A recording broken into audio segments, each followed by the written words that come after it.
Mike Greenley, Adam Gordon with you. The Aeros taking on the Fort Wayne Komets.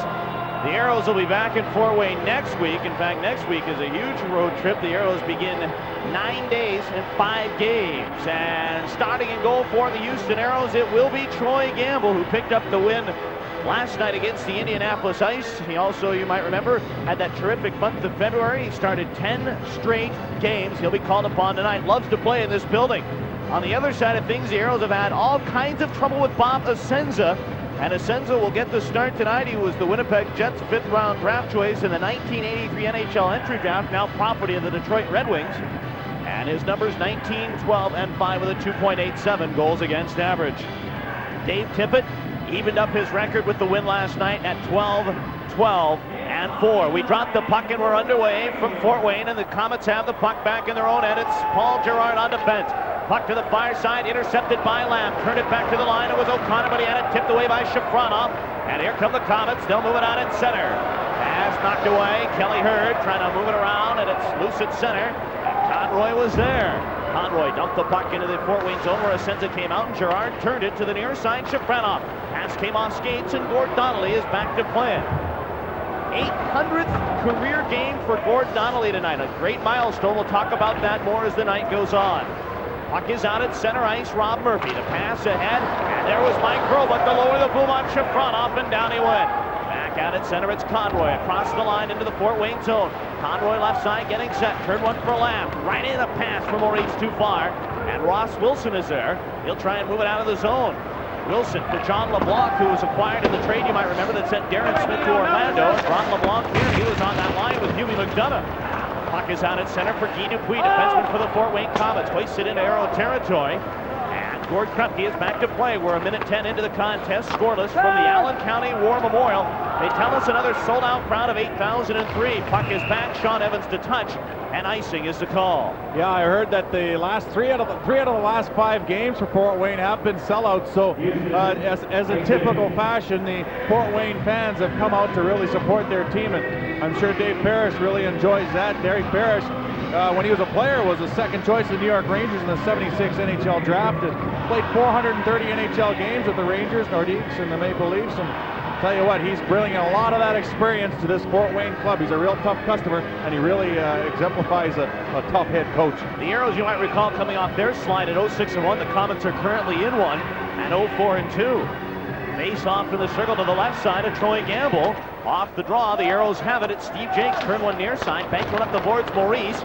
It's out at center. The cross-ice pass for Graham Townsend. Looked for the centering pass. It came down for Essensa, but back to play it is Kevin Wortman. Wortman worked it to the right side for Chris Winnis, and the puck along the boards, and they crash in there, and here's Oleg Yashin across the line. Yashin bumped off by Jakes, cleared by Valamon out at center. That tandem of Carl Valamon and Steve Jakes playing well as of late, and since Dave Tippett's put them together. Back in his own end for Fort Wayne, Chris Winnis. Lobbed a pass out at center for Yashin. Had it tipped away, jumped on by Winnis again. Winnis across the line. Winnis looks for the pass, gives to McBain, shoots, but missed it to the far side, or near side. Jumped on down the left wing. It is Sean Evans. It was centered in front. The Aeros are able to clear it. Mike Maurice, 2 minutes into the game, still scoreless. Dumped the puck in. Aeros making changes on the go in the Bashkatov line with Slivchenko and Yo come out. The Aeros have come out really hard this game, just like they did last night, and this is really throwing, I guess, Fort Wayne back on their heels a little bit. Komets go back. Sean Evans turns in front of his net and gives to Paul Willett. Willett at center. Shoots it into the Aero end. That went right on to Gamble, and that thing got caught up in his pants, and he will hold on. Or is it in his glove? I think he got in his glove there, and he'll hold on with 2.5 gone by the first. A scoreless hockey game. Always want to make sure about those. I talked to Troy Gamble and earlier before the game, and he seems to like this rink. Back in '93, '94, when he was with the K-Wings, Michigan, he went 5-0 that year in this building. And I was talking to him. I said, I don't know how you did it, because this building's always been a tough building to play, and he said he liked to play here. Hey, it's okay. Back then they were the Kalamazoo Wings. Yeah. And you know what? As far as I'm concerned, when you've got a rich history like they do, I know their new marketing is the Michigan K-Wings, but I don't have a problem with Kalamazoo Wings. I mean, you talk about 2 teams with a lot of history in pro hockey. You're seeing one tonight in Fort Wayne, and Kalamazoo would be the other. Yeah, they have great old buildings, real old traditions, and it's good to see that there's still some of that left in the game. The tradition was renewed this evening, just before this game, as Fort Wayne took on Kalamazoo in an old-timers game. It was a lot of fun seeing some of the old faces in here. 45 years for the Fort Wayne Komets. Here's a puck into the Fort Wayne zone. It came back along the boards and it was cleared down the ice by Ross Wilson. And the Aeros hustle back. It's Gord Donnelly. Donnelly turning the fire side. Cranked the pass over to Miles O'Connor. Ripped it up the boards for Yo. He's in a battle along the near side with Colin Chin.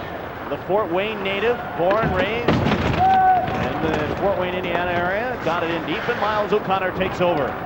Here comes O'Connor from right to left. He'll scamper to center ice. Dump the puck into the Fort Wayne end and another line change for Houston.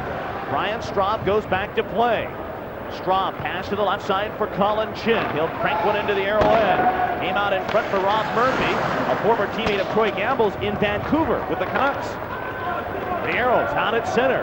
Mark Ladd crossed it up Conroy across the line. Conroy moving in around Straub. Here's Conroy right in, stopped by Essensa. Puck went wide. Fighting for it was Paul Gerard. Good battle for the puck, as you mentioned, Greener. The Aeros have come out here and are forcing pretty well. Puck is back and Krupke takes over. Krupke to Turgeon. He's out there with Lamb and Conroy, but it's taken away by Shafronov. That's jammed away. And Chris Tock turns it center. Bring it back across the line. Ran into Hurlbut. And Turgeon gathers in the puck and goes to Hurlbut. Give it to Lamb. Mark Lamb, a pass for Turgeon. Turgeon through the neutral zone, trying to cut in there. And that's knocked away. Conroy regroups at center. 15:43 to go in the first. Still no score. Mike Yeo out there trying to dig a puck out. It's shot to the line and out at center ice, and it's Sean Cronin.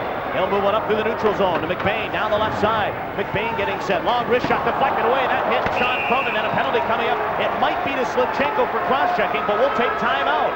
A scoreless hockey game from Fort Wayne. This is Saturday Night on Ice.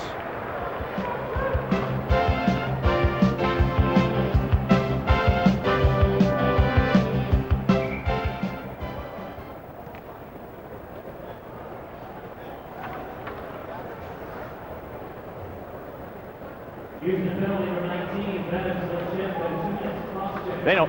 Good start, Paulie. Good start for everybody. Any news on Dauber? Has he got the stuff yet? Okay, I see him down there. He's got some stuff, and he was kind of looking around. That's why I was asking. Okay, Greener. How much time we got? I don't know. Ask him. How much time we got here? Probably about 30, I guess. Tell me what happened again here. You didn't see the penalty? No. Sean Cronin was in the corner, and well, he's coming down here, and Slivy kind of hauls him down. Slivy hauls him down? Yes.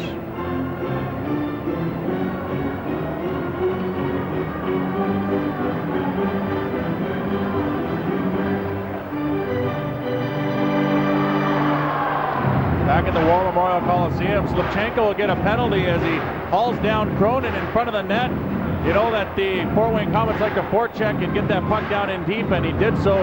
Cronin was trying to make a bid for it, but Slivchenko will get the cross-checking call. You know what, though? You like to see Slivchenko playing a little aggressive. You don't have a problem with that. Definitely not. And in your defensive zone, it's never a bad thing to be aggressive. That's for sure. No, not the greatest penalty, but hey, you like to see the aggressive play.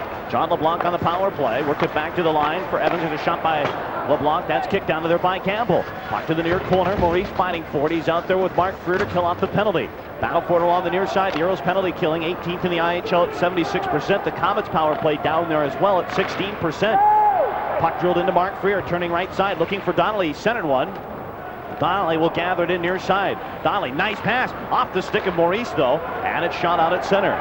Colin Chin in across the line. Crossed it up, gives the pass. Sean Evans right in, centered the shot. They score! I think one of the Aeros tipped it in their net. We'll have to see who's going to get credit for the goal.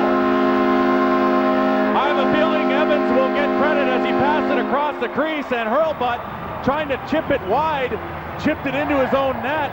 And so the Fort Wayne Komets get a break right early on the power play as the Aeros chip it into their own net. Troy Gamble had to come up to cut down the angle, but unfortunately in a defensive effort, Mike Hurlbut knocked it in his own net. Evans got the pass down low in the circle, and he just passed it across, and Mike Hurlbut, I don't know why, he had to have been trying to slow the pass or intercept it, but with only one hand on the stick, he really couldn't do much with it. Ends up knocking it into his own net, and Evans will get credit for the goal.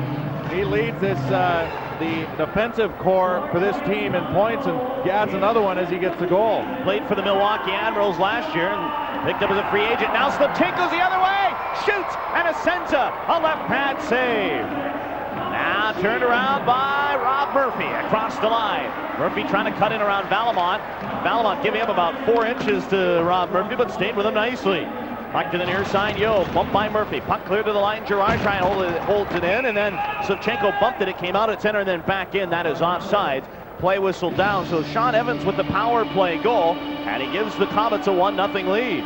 Sean Evans is 6th in the IHL for defenseman in scoring. He doesn't have a lot of goals. He has 4 goals now. Add that 1, make it 5, but he gets most of his points on the assist. Slivchenko, who just got out of the box, had a chance to tie it up right here. He takes a good hard shot, and I actually think it went off the post as it kind of beat Essensa. I guess technically as a goaltender you say, no, that didn't beat me because it's not a shot on goal if it hits the post. But I tell you what, he had him thinking, that's for sure. And Slivchenko trying to even things up there as maybe feels guilty. I don't think he should necessarily, but maybe feeling a little guilty on that power play that Fort Wayne had. Being the former goalie that you are, you know better than that. He had it the whole way. Yeah. Puck is back into the Arrow end, and Gamble will go back to play. Swing it near side, Kelly Hurd. Tell me Kelly Hurd wouldn't want to have a big game against his former teammates. McBain turning near side. McBain trying to move one in there. That's looped away. Chipped by Hurd, but it came down to the corner. McBain shoveled one in there. It bounces to Kelly Hurd, and out to center comes Lamb. Firing one, Conroy intercepted. The Komets just shoot it right back into the Arrow end.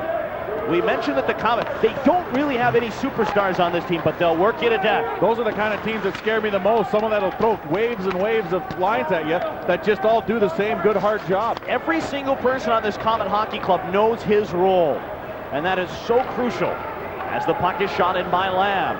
Puck goes down into the corner, and it's cleared to the line. Krupke trying to hold it in, and McBain jumped on it. He'll move it up and out at center ice for Oleg Yashin. This is when Fort Wayne is the most dangerous, right after they've scored a goal. They really like to come at you in waves afterwards. And that's what happened the opening night here on September 30th, when the Komets beat the Arrows 7-3. Puck is shot in by Conroy. That looked offsides, and we'll take timeout. 13 minutes to go in the first. It's 1-0. The Arrows trail it. This is Saturday Night on Ice.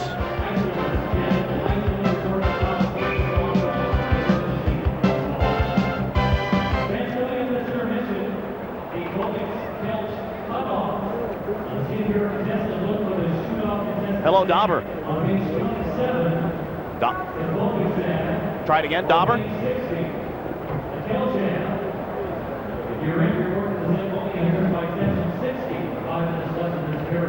Babylon 5 coming back. Okay, got it. Dauber, do you hear us yet? Yep. Hey, all right. Next whistle will go to him. Missiles as Kung Fu the Legend continues. The timer is ticking for tomorrow's action on UPN 20. Off the face-off, Komets have it. Paul Willett at center shoots the puck into the Arrow zone. Back to play it, Miles O'Connor. He'll turn in behind the cage and away he will come. O'Connor scampers up to center ice with Townsend and Turgeon Freer. O'Connor dumped the puck into the Fort Wayne zone. Back to play it, Dupuis. It was bumped by Freer and away the Komets come. Down the right side, Ross Wilson. He's hit by Townsend. Puck along the boards and Townsend turns it around. Townsend trying to advance it, makes the move, cuts in now, right side. Townsend winding, shooting. Puck is blocked by Sean Evans, who has the Fort Wayne goal. Evans in his own end. Gives to Willett. Feathers one to center for Wilson. Ross Wilson across the line. Drop one left side, LeBlanc shoots, and it was blocked by, figured out, Gord Donnelly. Who else got in front of that one? And Graham Townsend will turn to the right side and clear it down the ice. Definitely leads the Arrows in block shots and maybe even the league. Well, 12:10 to go, and icing the call on the Arrows, and let's go down to Rob Dobson and Dauber. One thing I'm sure Dave Tippett wanted was a quick start by the boys, and even though they didn't score first, they got off to a good start, it seemed like. I'm sorry, Adam, I didn't hear you. Oh, I was going to say, Dave Tippett wanted to see a quick start, and although the team didn't score first, seems like you guys are aggressive tonight. Yeah, I think so. And one thing when you always come into this building is they tend to get an early start. And one thing we had to be aware of, and I think we were, we took the play to them. It was an unfortunate penalty, and we kind of got caught up on ice on the power play. But I think we're sticking to our game plan, and if we keep playing to it the rest of the game, we'll get our opportunities to score. They come out hard the first 10 minutes, and important for us to be aware of that and then take the play to them. Thanks, Dauber. Puck is picked up by the Komets in the Arrow zone. Colin Chin centered one, whacked in there, but knocked away. Shafronov was kind of sneaking around there, and the Arrows are out at center. Conroy through the neutral zone. Had one of the guys getting in there a little early. That was Kelly Hurd, and the puck is back out at neutral ice. Houston in their own end. Conroy Turns it out at center. Pass right side hurt, chipped away, and Brian Straub moves it to Murphy. He couldn't find the handle. And back to play it is Steve Jakes. Reversed it up the boards, but Colin Chin cuts it down. Chin centered one. Murphy couldn't get there. Paul Gerard will turn and hoist a wrist shot high and wide of the net. Back is Jakes. Right side for Houston. Pass goes through the neutral zone and into the Fort Wayne end where Essensa will come out of the net and slow for Paul Gerard. 11:19 to go in the opening period. 1-0. The Komets lead it. Pocket center ice for Paul Gerard. Trying to move it up the boards. He'll carry one into the arrow end, and scampering back is Mike Curl, but that is another icing call on Fort Wayne. And the Aeros will get a face-off in the Fort Wayne zone. I'll tell you, if the Aeros only could wish that the Komets, the Cyclones, and the Orlando Solar Bears weren't in the IHL, they'd have a much better record. 17-3 against those guys. Definitely, and that's where our coach at the beginning of the year, he lays out his plans and he says, you know what, guys, what we want to do is we want to win the season series against each team, and at the worst, tie it. But those three teams have really been in the stick in the sides for the Aeros, and that's a big difference right there. Now let's just get one win. Yeah, exactly. And they've got the chance. They've got Fort Wayne tonight and next week. They've got 2 more with Orlando. They're done with Cincinnati. Unless, of course, they get into the playoffs, and then that's where it really matters. It's a brand new season, and that's what I think the Aeros are going for right now. Here comes a 2-on-1 the other way. Bashkatov cutting in. Wait, centered. It was blocked. A good defensive play by Kevin Wortman, and away the Komets come. Chris Talk threw it to an open wing. He thought McBain was moving down there, and it's turned away. Slivchenko will move it up the boards for Igor Bashkatov. 4 goals in his first 2 games as an Aero. Yo cutting in. He was hauled down, spun around. Here's Slivchenko on the doorstep, and he fanned on it. Back to the near side, McBain trying to move it in there. It's tied up along the boards. Talk came in there. He's locked in there by Yo, and the puck is back out at center ice. That's one thing I talked about with Troy Gambles before the game is if Fort Wayne does get the lead, the rest of the game they play that 1-4 forecheck and a real defensive style. It's tough to beat right now. Mark your calendars, fans. The 2nd annual Houston Aeros hockey camp is coming to an aerodrome near you this summer. Camps will run for 1 week each, July 15th through the 19th at the Aerodrome Willowbrook, and then the 22nd through the 26th at the Sugarland Aerodrome. Goalies Rob Dobson and right winger Graham Townsend will be the instructor for both weeks, with special guest appearances throughout the camp. For more information, give the Aeros a call. I don't know if you can hear me, Dauber, but that's going to be a lot of fun for the kids doing the hockey camp. Want me to talk now? Yeah, talk about the hockey camp. No, it's pretty good. We had a pretty good turnout with it last year, and we were looking forward to a better camp this year. You know, it was our first year, and I think for the most part, everybody had an enjoyable time, from the instructors to the kids to the parents. You know, the game we did on Saturday with the play-by-play was fun, so we looked to a good one. You like the kids? Oh, here's a shot in there, and Campbell makes an unbelievable save. As sniffing around there for the Komets was John LeBlanc, and Troy Gamble just stood on his head to make a great save. Well, Troy Gamble went down in that stack pad position, and if I'm not mistaken, it was Sean Evans that had the shot, looking for his 2nd of the game. But Gamble comes up with a big save, and he came up with big saves like that last night that really helped the Aeros to that win. And I guess a loose puck in front of the net as it's centered, and yes, it was Evans who came out and made a good shot, and the puck's just creeping on that line. Gamble actually almost knocked it into his own net as he laid his pads down, but was able to hang on, and the Aeros dodged another bullet there. Face off to the left side of Troy Gamble. Dropping the puck, and the Komets win the draw. Right side Evans, back to the line. Here's LeBlanc, makes the shot, has Maurice draped all over him. They fight for the corner, and a penalty coming up for Maurice. They're going to call him for holding. An interesting call here. Maurice was trying to get there, and he was being shaded off the puck by John LeBlanc, but I think Maurice is going to get the penalty with 9:53 to go in the first, and the Aeros trailing 1-0, and the Komets who just scored on the power play back on it. Well, Dean Warren was right there in that same corner that Maurice was mauling LeBlanc, and I have to give credit to Warren. That was a good call. I mean, it was pretty obvious. Well, Maurice was trying to get all over him, but a little too much of the arms around the waist, and kind of mauled him and held him down. And the hit was fine, but it was just everything before that's what's going to give him the penalty. And it looks like Fort Wayne, yes, will get to go on the power play again, and hopefully the Aeros won't chip it in their own net again this time. Make them earn it. Colin Chin, John LeBlanc, Paul Willett, with Sean Evans and Kevin Wortman. Aeros clear it out at center. Here comes Mark Lamb through the neutral zone. He'll rip one in there, and Essensa makes the stop, and then the thing got caught up in his pads, and he'll hold on.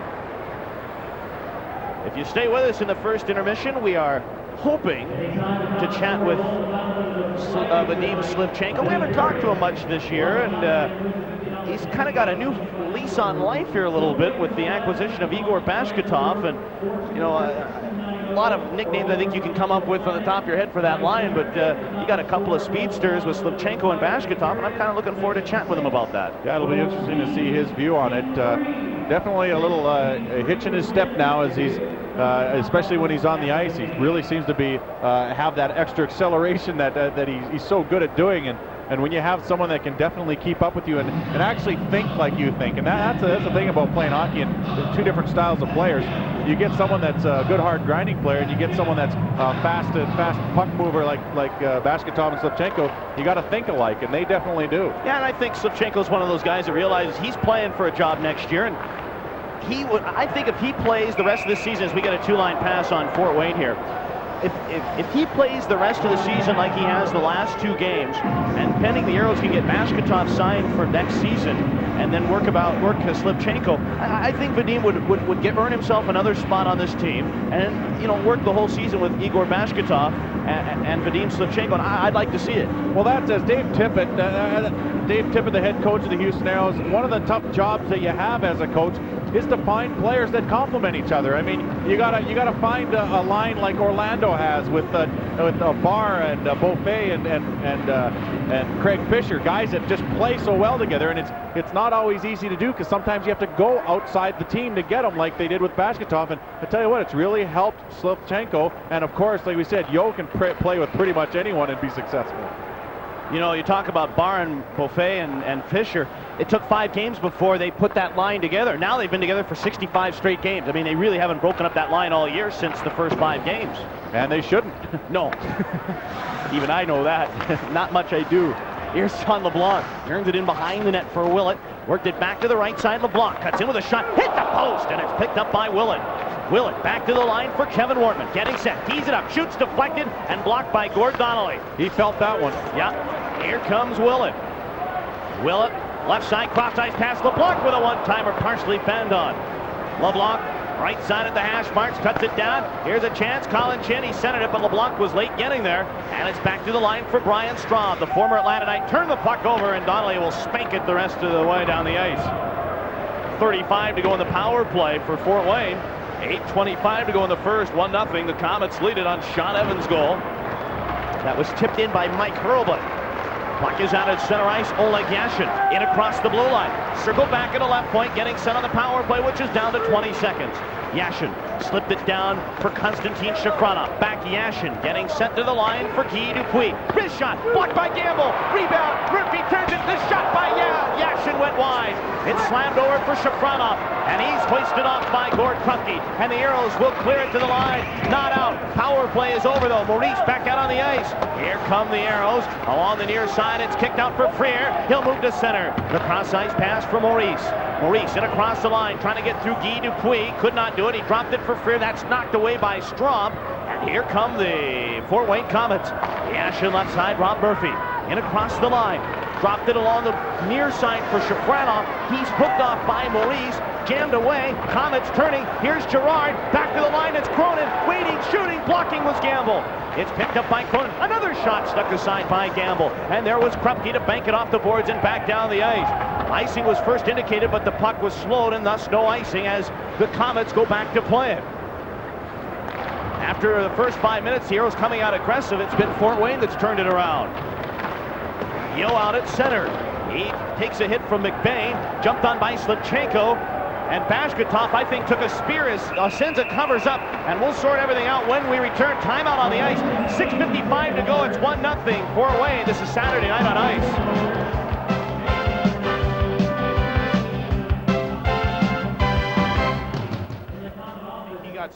Paul, I think he got speared at the blue line if you have it. I couldn't see who it was, but it was just as they were coming across the line. He got clipped pretty good by somebody.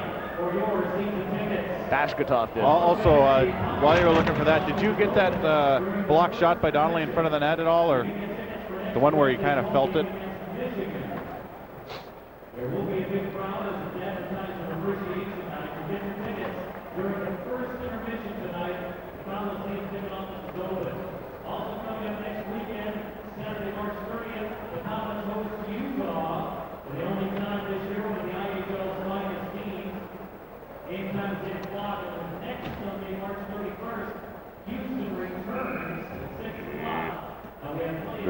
What do we got coming back there, Larry?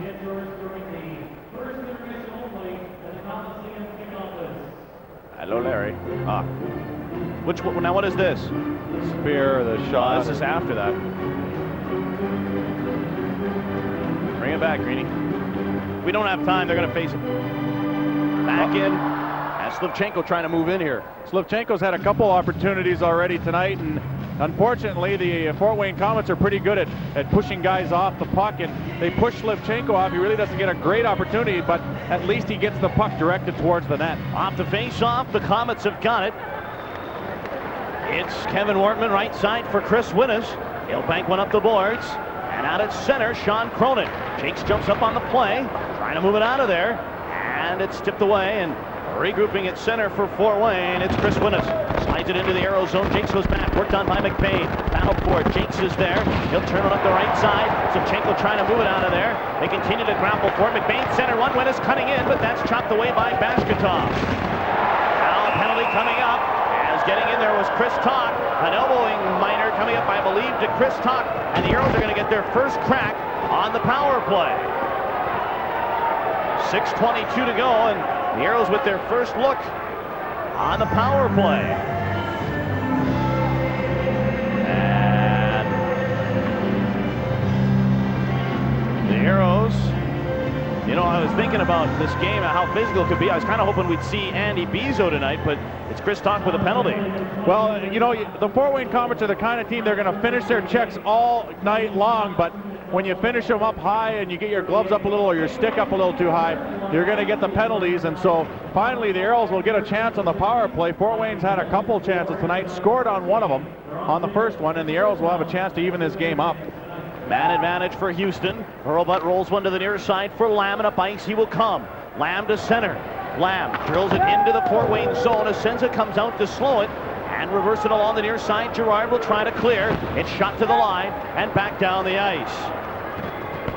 Hurlbut goes back to play. Hurlbut turning in behind his net, and here he comes on the man advantage. It's down to 1:35.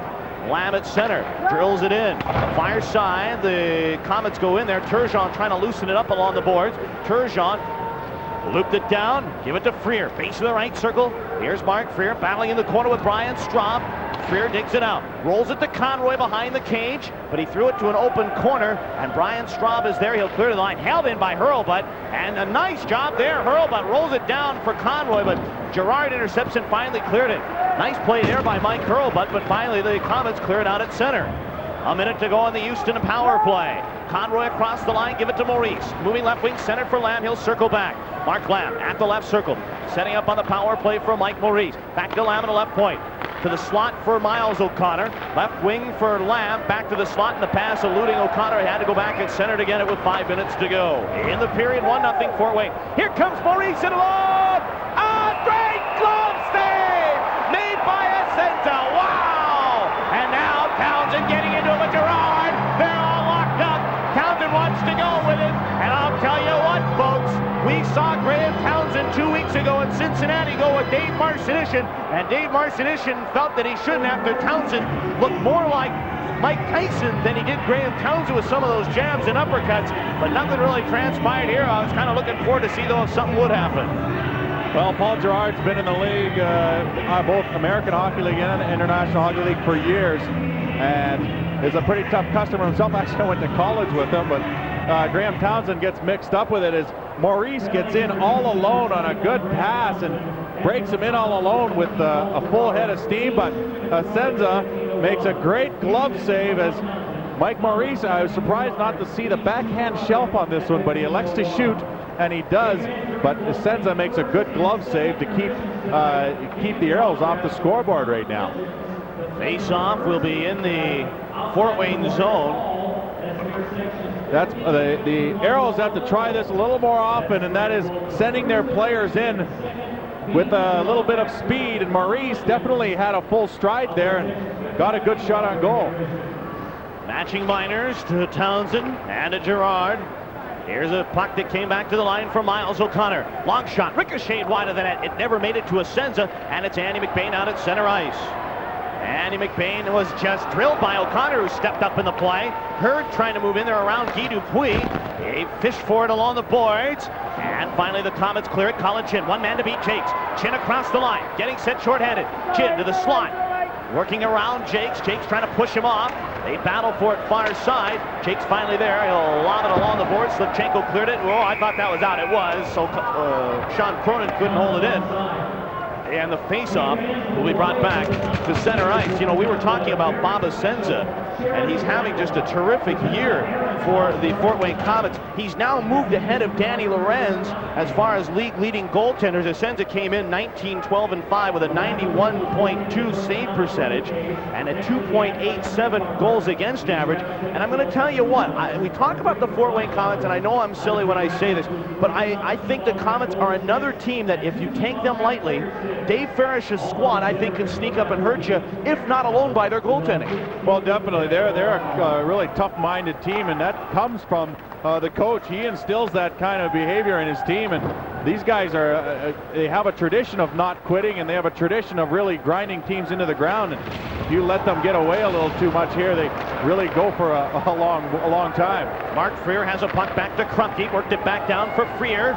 He's tied up in behind the net by Wortman. They battle for it. Maurice came in there. They're skate to skate behind the cage, continuing to fish for it. In there was Willett. They continue to go at it, and Paul Willett was there, trying to get away from the check of Maurice. It's up and out at center ice and dumped in by LeBlanc. It's icing if the Aeros get there. Hurlbut is there. Icing to call. We take timeout. 3:40 to go in the first. It's the Komets 1, the Aeros no score. You are enjoying Saturday night on ice.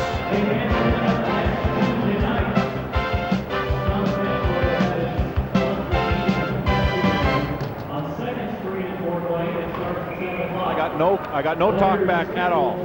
You don't, eh? Nothing. I can hear you, but I got no talk back at all. So how am I going to call for anything?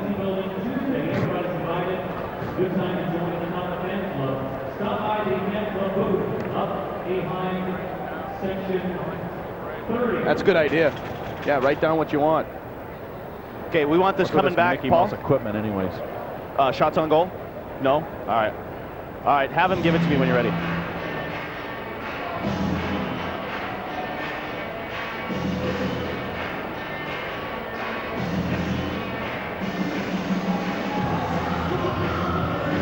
Anything coming back, guys? Or just... I got one. All right, bring us back then.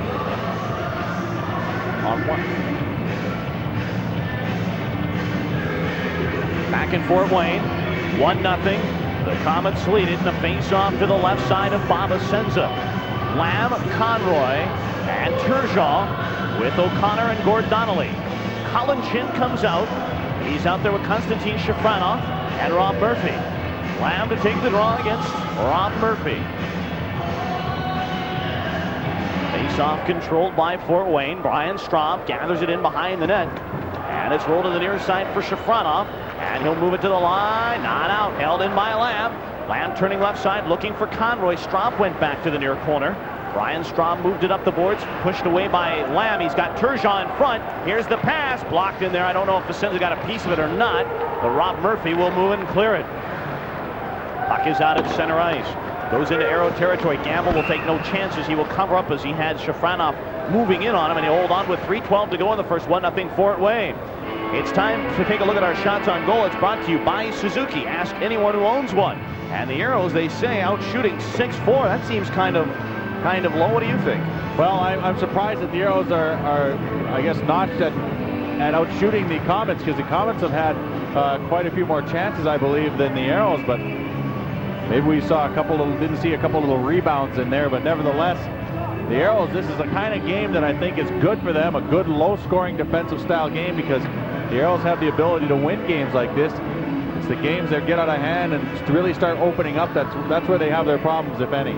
Face off left side of Troy Gamble. Rob Murphy to take the face off against Mark Lamb. I'm sure those two butted heads in the NHL days when Lamb was with Edmonton and Rob Murphy was with Vancouver. That's back in the days of the Smythe division, which is now the Pacific. Lamb left side and across the line, looking for Donnelly. That's chipped away, back out at center. Lamb hoists it back into the Fort Wayne zone. Shafronov goes back to play. Konstantin Shafronov trying to move it through the check of Lamb. Donnelly worked it away, went to the corner. Cronin trying to move it out of there, hit the side of the net. Battle for Conroy, couldn't get there. And Shafronov will turn it away. Turgeon popped away. Puck came in front. That shot was blocked, and Colin Chin will run to center ice. Here comes Chin through the neutral zone. Give it to Murphy across the line. Overskated it, and Lamb turns it around. It'll go right back down the ice. Essensa comes out, and it's turned away by Kevin Wortman. Here comes Sean Cronin. Cronin dumped the puck into the arrow end. Gamble sticks it aside. Willett centered one. Here's McBain. Shoots. Hit the post. Cranked it off the bar iron, and Willett turned it around. Willett centered. McBain shoots. Deflected out of play. 2:08 to go in the first. 1-0 Fort Wayne. Gamble has faced 4 shots on goal. 3 of them he stopped, and his pipes, I think, have stopped 2 also in this game so far. Well, as I'll take a line from you, Adam, there certainly isn't any iron deficiency in the game tonight, as we've seen 3 posts, and this one is the most solid one, as McBain just rings one off the far post. And once again, a lot of players these days seem to be going against the grain of the goaltender. Goaltender's moving right to left, well, they'll just go to his right side, as that's the area he just vacated. And McBain almost gets his team to a 2-0 lead with that style of shooting as he goes against the grain. But he finds Troy Gamble's best friend, the goalpost. Is it tougher for Gamble because he's going right to left, which means his blocker has to cover the far side, as opposed to left to right, which means his glove would have it? As a shot comes on and it's cleared. Well, definitely any goaltender will tell you that a short side is tougher to cover than the glove hand side. But I tell you what, when it's going against the grain, it's always a tough save. Doesn't matter if it's glove or stick. Well, like I said, a short side's always tougher, so give a nod to the glove side, but it's still a difficult save to make. Puck is shot down into the arrow end. Gamble wanted to play it, but he'll let Jenks take over. Steve Jenks for Houston. Oh, threw it off the skates. McBain nearly shoveled it into the arrow net.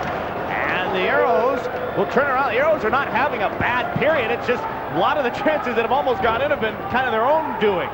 Mike Hurlbut put one into his net, which gives Sean Evans the goal. And nearly disaster there as Jakes threw one right off the Komets. Jakes goes back to pick up a loose puck in his own end with 1:19 to go in the period. 1-0 Fort Wayne. Balamont hoists it in. It'll go to the far corner. Graham Townsend chipped away by Evans. Freer moves down the right side. He's checked by Paul Willett. And the Komets shoveled to the line, not out. Held in by Hurlbut. Dancing the blue line. He teetered it enough to get it in, but it's finally cleared away by Ross Wilson. Couldn't get it out of the zone. Picked up by Maurice. Looks in front. Centered. It was tipped away by Guy Dupuis as we're down to the final minute of the period. Willett couldn't clear. Townsend centered one. That's knocked away. And Fort Wayne moves to center ice. John LeBlanc in across the line. LeBlanc centered. Missed everybody. And the Aeros will move it out. Mark Freer gives to Maurice. Hits the line. Dumped it into the Fort Wayne zone. Essensa steers it to Dupuis, trying to get it away from harm, but it's jumped on by Graham Townsend. Scoots behind the net. Townsend emerges to the left side. Center. Maurice redirects it, and there's Essensa in a good position to cover up. With 25 seconds to go in the period, it's 1-0 Fort Wayne, and Saturday Night on Ice continues as the Aeros will embark on a 5-game, 9-day road trip, and we'll show you 2 games on UPN 20, both from Michigan, but the next one will be Saturday, March the 30th, 6:30 from K-Wing Stadium. And it's very eluding, that name. They say it's K-Wing Stadium, and when you think stadium, you think 60,000 seats. Try only about 4,000. Yeah, it's not Wembley, that's for sure. Oh, I'm glad. I told you a million times never to exaggerate. I tell you what, that's an old-time bar, and it's a great little building. And you know what? We'll definitely say this when we get there, but it's a great building for goaltenders because it's a small ice surface, and boy, there aren't very many angles to get beat from. You can stand in the middle of your net and stop pretty much everything. Rob Dobson has experienced some success in that building, and Troy Gamble has as well, especially when he was a member of the Michigan K-Wings. So I don't know who would be getting the start, but we don't need to worry about that, for that's a week away. But the Aeros have had success in K-Wing Stadium. Why? They haven't lost. Pretty obvious. Puck is picked up by Conroy. Stick save made by Essensa. Lost in front as Murphy cleared it. Colin Chin was pushed off by Kelly Hurd. I was going to say this isn't a good call, and then I saw the stick get up, and this is going to be a penalty, I think, on Kelly Hurd. He had pushed Colin Chin, but I think he got his stick up on him. Well, as being, and he got him good too. This could be a major penalty. He could be done for the night. And I think it was inadvertent, but boy, did Colin Chin ever catch a good one across the eye, and that's cut him pretty good. That could easily be a 5-minute major. It depends on how Dean Warren calls this one. it looks like he's putting him in the box, and obviously it's only 4 minutes because Kelly Hurt is going to the box instead of right to the players bench. But Kelly Hurt gets in there, and that's what happens so many times. The player will try and lift the stick of his opposing player and either miss, or it'll just lift a little too quickly and the stick will keep going right up and catch the other player right in the face. So Kelly Hurt will get the 4-minute double minor for high sticking, and at least he'll stay in the game. And I don't think Kelly Hurt, first of all, not the type of player that would do it intentionally anyways, but definitely not against a player that he's played so long with, Colin Chin, because of course Kelly Hurt played for Fort Wayne last season. No, absolutely, there was no intent on it. Kelly Hurt's not that player anyway. Puck is shot in. 4-minute double minor to Kelly Hurt. Here's Chin with 9 seconds to go in the period. Center one, Willett turning, shoots. Oh, took away by Campbell at the last second. LeBlanc had a chance at it. Puck centered. Willett couldn't get there, and that will be the period as the horn sounds just as Kevin Wortman drills it. And the first period comes to an end. Some pushing and shoving right now. As I think that's Colin Chin in there voicing his displeasure, and I think the linesmen will let the cooler heads prevail. But a terrific, exciting first period. The Komets get the only goal, a power play goal from Sean Evans, and they lead the hockey game by a score of 1-0. When we return, Mike Greenlay and I will have more for the Allen County War Memorial. 1-0 Fort Wayne. You are enjoying Saturday Night on Ice.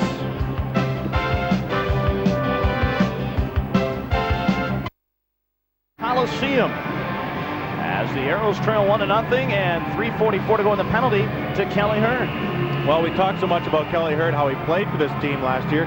59 games worth for Fort Wayne, and he had 16 goals, 33 assists for 49 points. Of course, started the season this year for the San Francisco Spiders, but fortunately for the Aeros, they were able to acquire him, and he's done a pretty good job.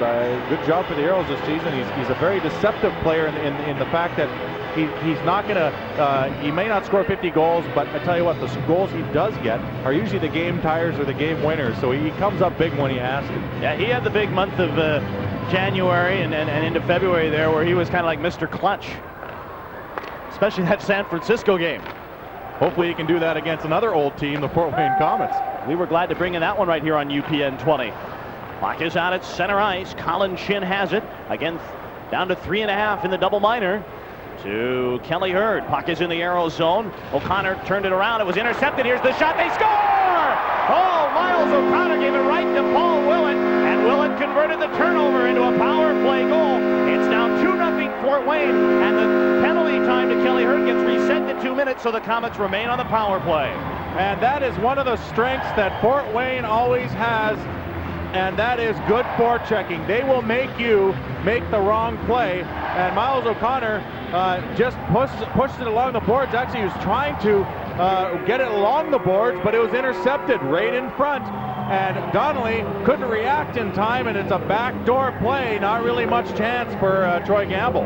Not as much to jump on Miles O'Connor as it is Colin Chin that was all over O'Connor and forced him to make the bad pass. Exactly what I said. Fort Wayne has the ability to make you play the way they want to, in this building especially, and they do it with great forechecking, finishing their checks, and Miles O'Connor had basically 2 guys on him. Let's go down to Rob Dobson. Dauber, before the goal, obviously, what was talked about in the locker room? Well, we basically played a pretty good first period. They got a kind of a fluky goal, and we had some good opportunities to score. It's just a matter of not getting it by Essensa, and we looked to come out and play a good first 3 minutes, 4 minutes, get this penalty killed off and get right back at them, which we can still do. We tend to be a second and third period hockey team, so we look towards getting back at full strength and really starting to take the play to them. Do you think stamina plays a role at all tonight? I'm sorry? Do you think stamina plays any kind of a role tonight? Second game in as many nights, a lot of travel? Well, I think when you get into this late in the season, Adam, it's a point that everybody's used to it right now. And, the travel today wasn't really all that bad. We got good rest and everything. We're ready to go. And it's just a matter of who wants to win more. It's funny, Dauber, I was talking to Dave Tippett about that very thing, and he said that it's mostly in the guy's head sometimes. I know that fatigue plays a factor every once in a while, but a team like Fort Wayne on a regular basis does a lot of bus trips and things like that. And actually, I don't know if you agree with me here, Dave Tippett said that the guys are actually glad to have this many games and this many nights because they've had those weak breaks that really throw them off stride. Yeah, that's true. And one thing, when you only play a game every once in a while, every week, as you mentioned, doesn't allow you to get on any sort of roll. And 3 games in 3 nights, especially with the way we played last night, it was good to get right back and build on that. And you know, tonight there's a lot of game left, and I agree that a lot of the times it is in your head, and it's good this late in the season to play a lot of games in a row. Thank you, Dauber. Clock is back out at center ice. Minute 9 to go in the power play for Fort Wayne. They lead it 2-0. Puck comes to John LeBlanc, centered one. Oh, that got through, but I don't know if it got to Gamble. Krupke steered it away from Willett. Conroy along the boards, wrapped it out at center. And a minute and a half gone by in the second. The Komets go back. Brian Straub. He's flushed out by Yo. Straub steers one right side for LeBlanc. Pass for Willett, goes in deep. Jakes is there, and he'll shoot it along the boards where Mike Yo will clear it. Straub intercepts the puck, gives to Shafronov. Konstantin Shafronov down the right side, centered one. LeBlanc redirected it wide. Straub at a left point, getting set, gives to Paul Willett, top of the left circle. It is Willett, waiting, gets it back to LeBlanc with 21 on the power play, meandering it back to the line. Straub winding, faking the shot, chipped it down low, and Jakes will just cream that off the boards. That'll go the length of the ice. 12 seconds to go in the power play, 2-0 Fort Wayne. Fort Wayne seems to be moving the puck around pretty well, but they can't penetrate the box by the Aeros. The Aeros doing a good job of cutting off those passing lanes right now, and Fort Wayne has just moved it around the perimeter pretty much.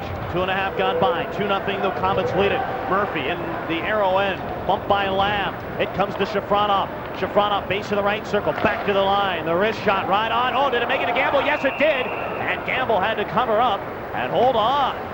Good job in front there, Rob Murphy, big man. He's in front there trying to cause trouble. He's a 6'3", 205-pounder, and it just shot into the front. And Fort Wayne does this quite often. They'll throw the puck in front, and a good job by Gord Donnelly, who's a big man himself, keeping Rob Murphy away because they were jamming away at the puck. And I tell you what, you let a team jam away at the puck on the rebound like that, and sometimes they get a fluky goal. Face off in the circle to the left side of Troy Gamble. Looking for a little offensive support now as he's played pretty good so far. It is Paul, or make that Kevin Wortman with a shot. That's deflected into the corner for Chris Winnis. Winnis checked into the boards by Donnelly. Battle for the puck in there. In there it was Bashkatov trying to get it out of there. Now pushed along for Slivchenko. And back to play it. It is Slivchenko again. Up the right wing boards. Turn one for Bashkatov. Knocked away by Sean Cronin. Here comes Yashin across the line, and that is offsides. And play is whistled down. We talked about well, we'll take time out, I guess. 2-0. The Komets lead it. We'll have more from Fort Wayne right after this.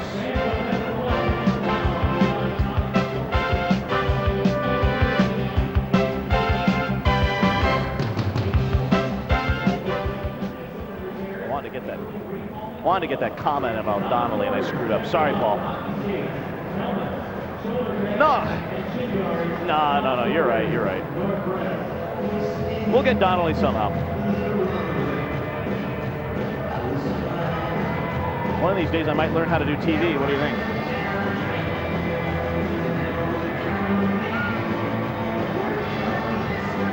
How's it going, Paul? Like, pretty good cast so far, huh?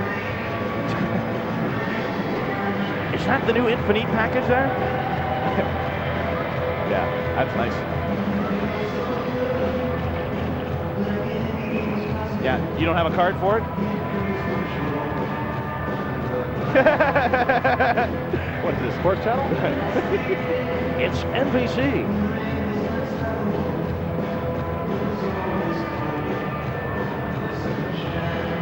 The Houston Astros are back, and it's a battle of Texas on UPN 20 as the Astros take on the Texas Rangers. That is March 29th at 7:30 on your home for the Houston Astros. UPN 20. Face-off is out at center ice. Igor Bashkatov against Andy McBain. The puck for Brian Straub off the face-off, ripped it into Aero territory. Back is Hurlbut to the corner. Oh, and it took a weird hop. Came out in front. McBain trying to redirect it. McBain's another one of those guys that is a former teammate of Troy Gamble's in Vancouver. Puck is picked up by Bashkatov. Moves across the line. Great move, and then he ran into his own man, Kelly Hurd, but Brian Straub just grabbed him around the neck and hauled him down.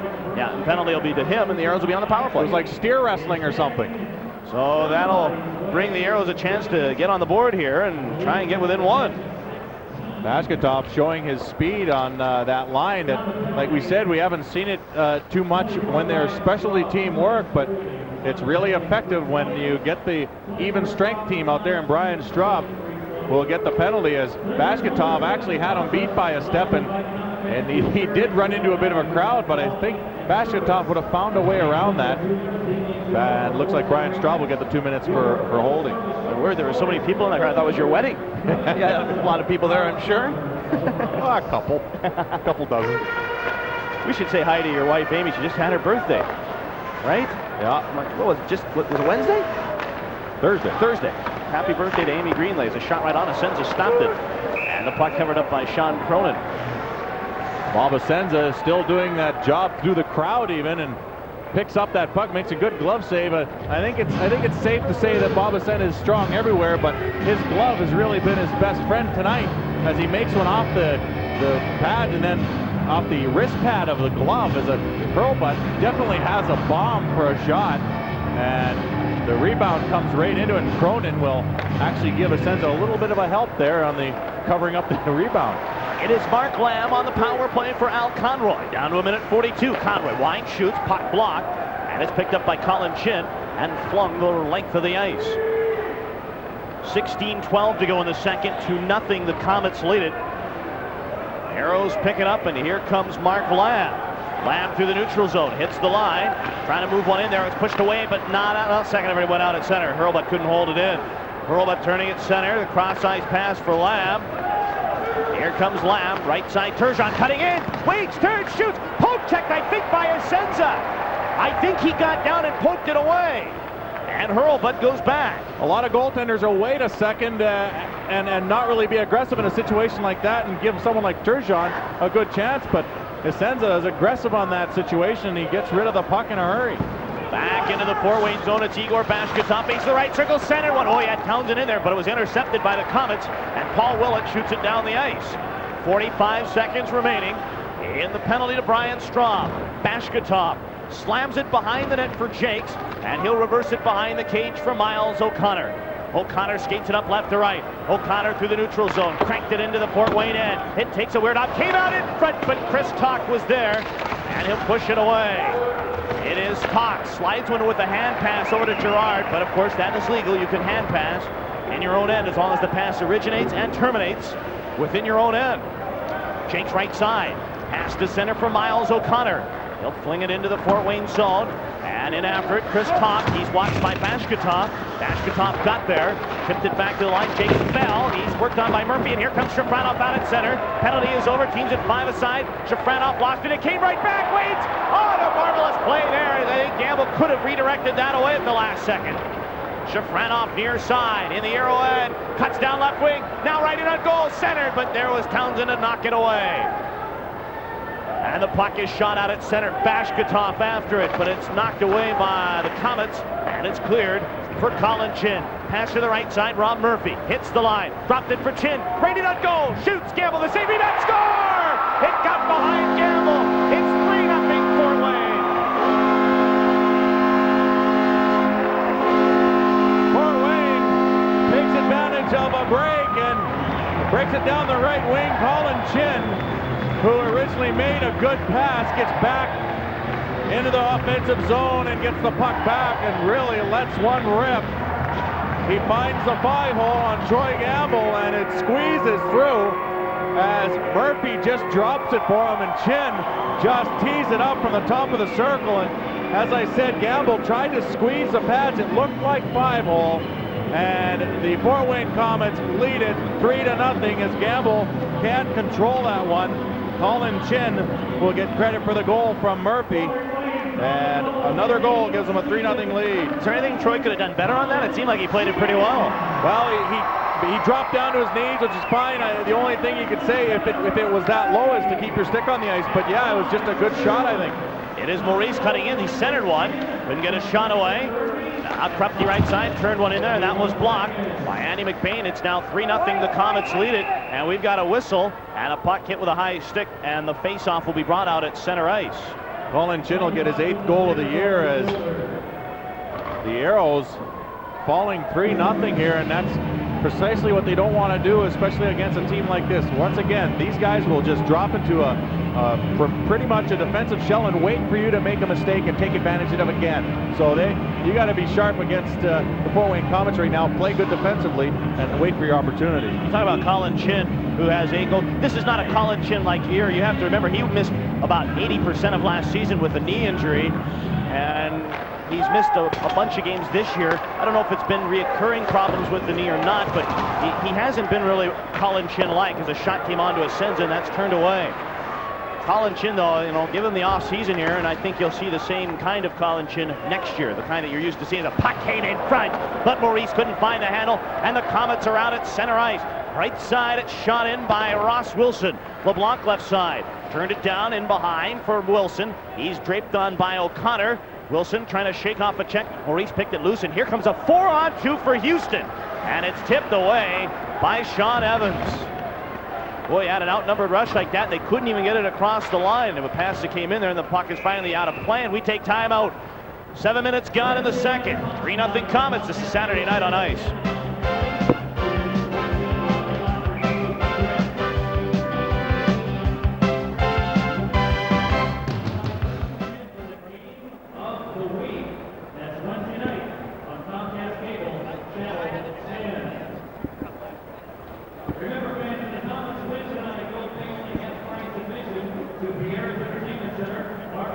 No, yeah, I was surprised too. That was good. Okay, I've got the promo, Paulie. This coming back? Okay.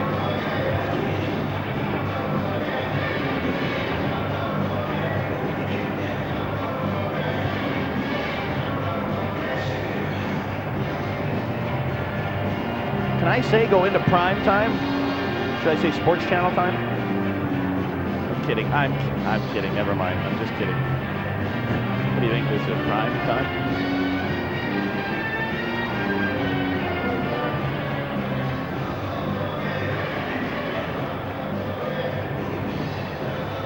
Monday night beginning at 7. Final Lost Tribe on Star Trek Voyager. Then go into prime time with the Nowhere Man. Finally, the science officer is reunited with her lost wife on Star Trek Deep Space Nine. The Lost will be found Monday night at 7 on UPN 20. Off the face-off, Komets have it and a 3-goal lead. It's Murphy that steered it to center for Fort Wayne, but it's picked up by Carl Valamon and shot into the Komets zone, and Kevin Wortman will go back. Wortman, who played with the Kansas City Blades last year and was one of the top defensemen on that team that led him to the Eastern Conference Finals and into the Turner Cup Finals, where they were bounced by the Denver Grizzlies 4 straight. Rob Murphy got it out at center ice. Give it to Chin. Poked away by Jakes. Shot right back out at center. Rob Murphy to his own blue line. He takes a whack from Lamb. Continues to circle back. Cronin. Sean Cronin's pass came to Kevin Wortman, trying to move it ahead. Right side. Dumped it into the arrowhead. Bounced to the near corner. Jakes trying to get in there. He's tied up by Colin Chin. Shafronov trying to loosen it up. Jakes got away. And he'll skate in behind the cage and start the rush from left to right. Steve Jakes moves it up ice. Pass to the right side for Al Conroy. Team captain for the Aeros shoots the puck into the far corner. In after it, it's Kevin Wortman, pursued by Lamb. Wortman turning in behind the net. Rolled it to the near side for Oleg Yashin. He was scraped by Maurice. Picked up again by Yashin. And it's out at center ice. Brian Straub worked it back for Yashin. He had to circle back. Aeros clamping down a little bit here on their forechecking, and the Komets are having their troubles bringing it up. Brian Straub with 11.5 remaining in the second. Komets lead it 3-0. Graham Townsend, base of the right circle. He takes a bump. The puck is intercepted, and the Komets will shoot it up ice. Here they come. Chris Winnis. Pass for Oleg Yashin. He'll bring it across the line, and it was tipped away by Graham Townsend. And the Aeros get it out to neutral ice. Strom trying to smack one up ice. Krupke is there right side. Steered one for Freer. And now it is Maurice in after it, but so is Gerard. Paul Gerard got in there, and then he was unloaded on by Maurice. Komets have it. Here's Brian Straub right side. Banked one up the boards out at center, but Freer got it back. And the Aeros have it. It's Gord Krupke right side. Krupke's pass goes to Maurice. In across the line. And that is offsides as Freer got in ahead of the play. And whistle will halt action with a little under 11 minutes to go. In a second, it's 3-0. The Komets lead it. Ladies and gentlemen, Diamond Cutters International and the Houston Aeros are proud to present the $1 Million Puck. That's right, a hockey puck made out of platinum and completely covered with 171 carats of pure white diamonds and 4 carats of emeralds. You could win it at select Aero home games this season. One fan will be chosen. Take a shot on goal and win the $1 Million Puck. You got to see it to believe it, folks, and you can. It's on display at the Summit at all home games. It's the $1 Million Puck, brought to you by Diamond Cutters International, the official jeweler of your Houston Aeros. You can take a slap shot at me anytime with that puck. That's one I'll definitely save. That's one I'd go 5-0 on you. I wouldn't want to shelf it. I don't know if I could. It's so heavy. It is O'Connor. He'll turn it in behind the net.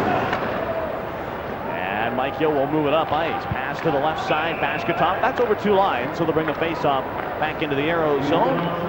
Pass originating from the Aeros side of the blue line. Came to the other side completely to Yo on the other side of the red line. That's 2 lines. Face off in the Aero end. You notice how the pace of the game is slowed somewhat since the Fort Wayne Komets got their 3rd goal, and that's the way they're going to play it probably for the remainder of this period for sure, and probably the rest of the game. That's what they do to teams. We talked about it. They'll get their lead, and then they won't necessarily sit on it. That's not really the right phrase, but they definitely will play a more defensive-minded style of hockey and then take advantages where they can. Off the face-off, Komets have it. Turn to the right side for John LeBlanc. Turns with a shot redirected. Back was Donnelly to turn it away. And here come the Aeros. It is Slivchenko speeding right side. Slivchenko trying to cut in on goal. He worked it. Yo shoots. Essensa stopped it. Rebound. It's cleared away. And it's Miles O'Connor right side. Banked it down behind the cage for Yo. He's ridden into the boards by Sean Evans. Bashkatov cuts to the slot. Works when Yo lost the handle, and the Komets will move it up ice. Here's a lead pass. LeBlanc's got a breakaway, but that's 2 lines. And they'll bring the faceoff back into the Fort Wayne zone. We talked about Gord Donnelly, 800th pro career game. You look at the numbers for Gord Donnelly, and these are amazing, Greener. 800 games, 41 goals, 73 assists, 114 points. But here are the numbers: 2,344, and it's kind of an interesting story, Greener. Donnelly pulled me aside one day. He said, "Adam, I don't think the numbers are right. I think I'm short about 300 minutes." 2,344 penalty minutes are quite a few, and definitely a tough customer. He played most of those games in the NHL, and I'll tell you what, he's been a good addition to the Houston Aeros. He leads, definitely, like we said before, leads the league in leads the Aeros in block shots, and I tell you what, he probably leads the league too. I haven't seen anybody block more shots than that besides the goaltenders. Here is Bob Murphy, makes the bank off the boards and hit the linesman. That should be a do-over. Puck is out at center, brought across the line. Lamb cutting in, looks for Turgeon, knocked it back here, Jakes the drive, and a blocker save made by Essensa. And Turgeon in the corner, worked away by Sean Cronin, and it's out at center ice. Rob Murphy through the neutral zone, hits the line with Chin. Chin is in. Worked it over the shot by Shafronov, stopped by Gamble. Puck is picked up behind the net. Here's Chin cutting in there. On it, penalty coming up to the Aeros. Delayed call. Chin centered, knocked away as the Aeros got there, and a penalty coming up to the Houston Aeros. I think that penalty is coming up to Troy Gamble, and if it is, it's a pretty weak call, a slash. I mean, Troy Gamble does the Billy Smith, and he gets the Fort Wayne player across the stick, not really across the hands. And it wasn't really it didn't really appear to be a good hard swing. I guess he's just getting him for the attempted slash, if that's what the call is.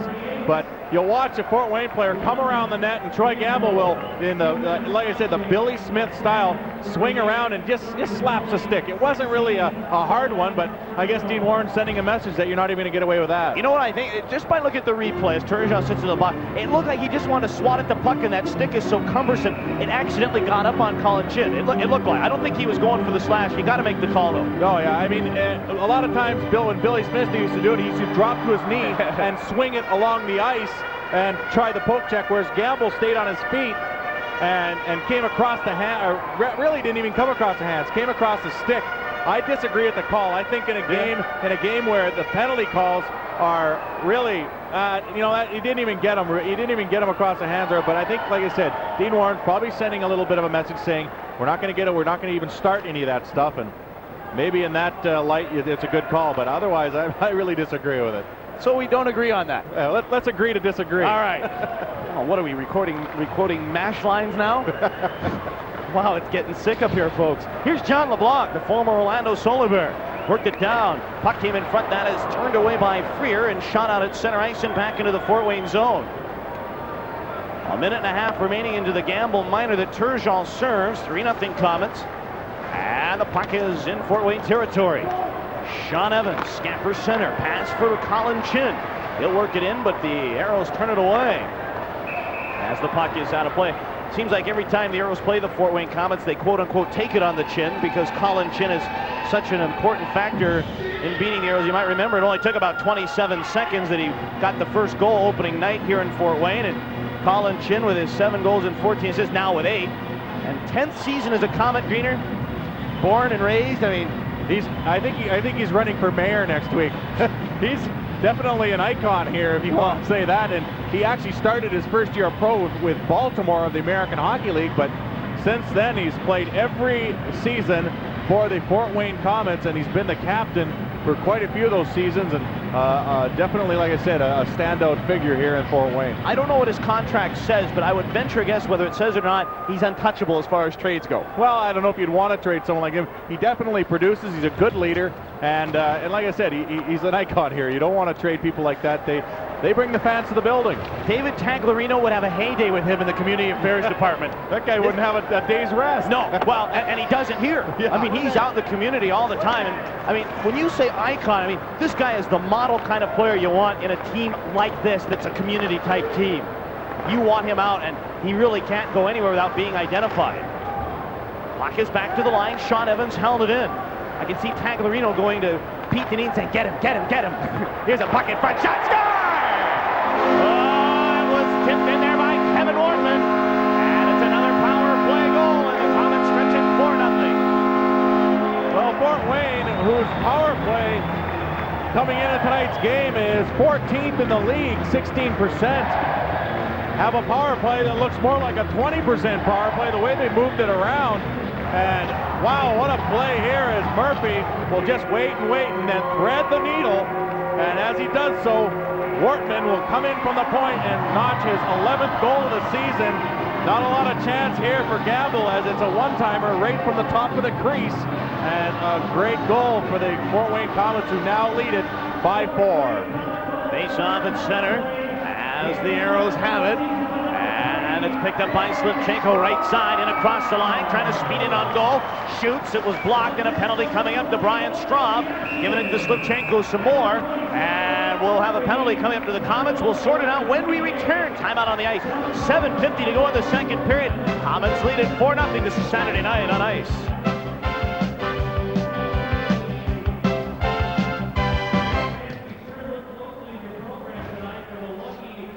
Paulie and everybody, I'd like to apologize to Adam for using wow.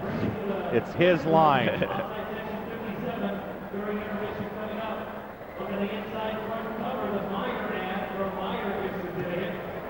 Wow. So I got to come up with a new one now. How about zoinks?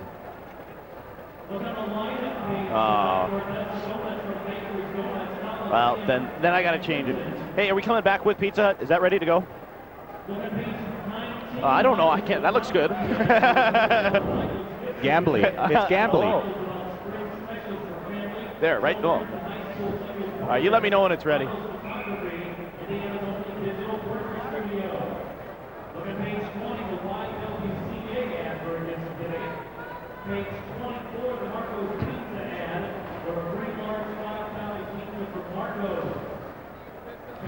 Brian Straub sits in the box for the Fort Wayne Komets. 2 minutes for holding. Aeros got to go to work now, trailing 4-0. And the Komets, you know, this is a classic Fort Wayne kind of hockey game, Greener. I mean, they haven't taken it to the, like, it's not like they're dominating the game. They just find their opening, they take advantage of any mistakes the Aeros make, and then they just play their game. Nothing fancy, nothing flashy, and it's obviously very effective now, leading at 4-0. That's why a team like Fort Wayne can hurt you so bad, because once they get up on you, they'll just wait and bide their time, if you will, until they get that opening. And when they do, they seem to make good on it most times. And that's what's so tough when you got so many good lines coming at you like that in waves. You don't really have to key on one line, because all of them have the ability to do that to you. On the power play, Komets have the puck, cleared it out at center, but it came back into Basketop. That's offsides. Faceoff comes to center. If you're the Aeros, you have to be somewhat frustrated, considering, you know, it's not been a lack of effort. The Aeros have worked hard. It just seems like they're a pass or two away from getting a truly good scoring chance on Bob Essensa. And you summed it up in the intermission saying it might take something special to beat him. Well, it definitely will. I mean, right now, Essensa's seen every shot. And even the tough ones, like the breakaway in the first period by Maurice. Maurice made a good shot. It was right inside the post. And hey, Essensa's a good top goaltender in this league, and he's going to make that save more often than not, and he's done that the whole way tonight. The Aeros are going to definitely have to find something different here to try and get deep into the zone and maybe cause something in front of that net. Here comes McBain across the line. He'll dump it into the Aero end, and Lamb goes back. Lamb rolled it to the line. It's in the Aero end for Mike Hurlbut. Hurlbut turns and moves it out at center for Vadim Slivchenko. Slivchenko trying to get it across the line. He was whacked by Sean Cronin, and the Aeros go back again. Lamb with 1:23 to go on the power play. Lamb through the neutral zone, hits the line. Nope, couldn't get in there. They stack them up, even 3 wide when they're short-handed. They just are not going to give you the blue line. Now Basketov makes the move, cuts right in on goal! And Essensa was there, and then Cronin levels Slivchenko. Basketov gets drilled by Guy Dupuis.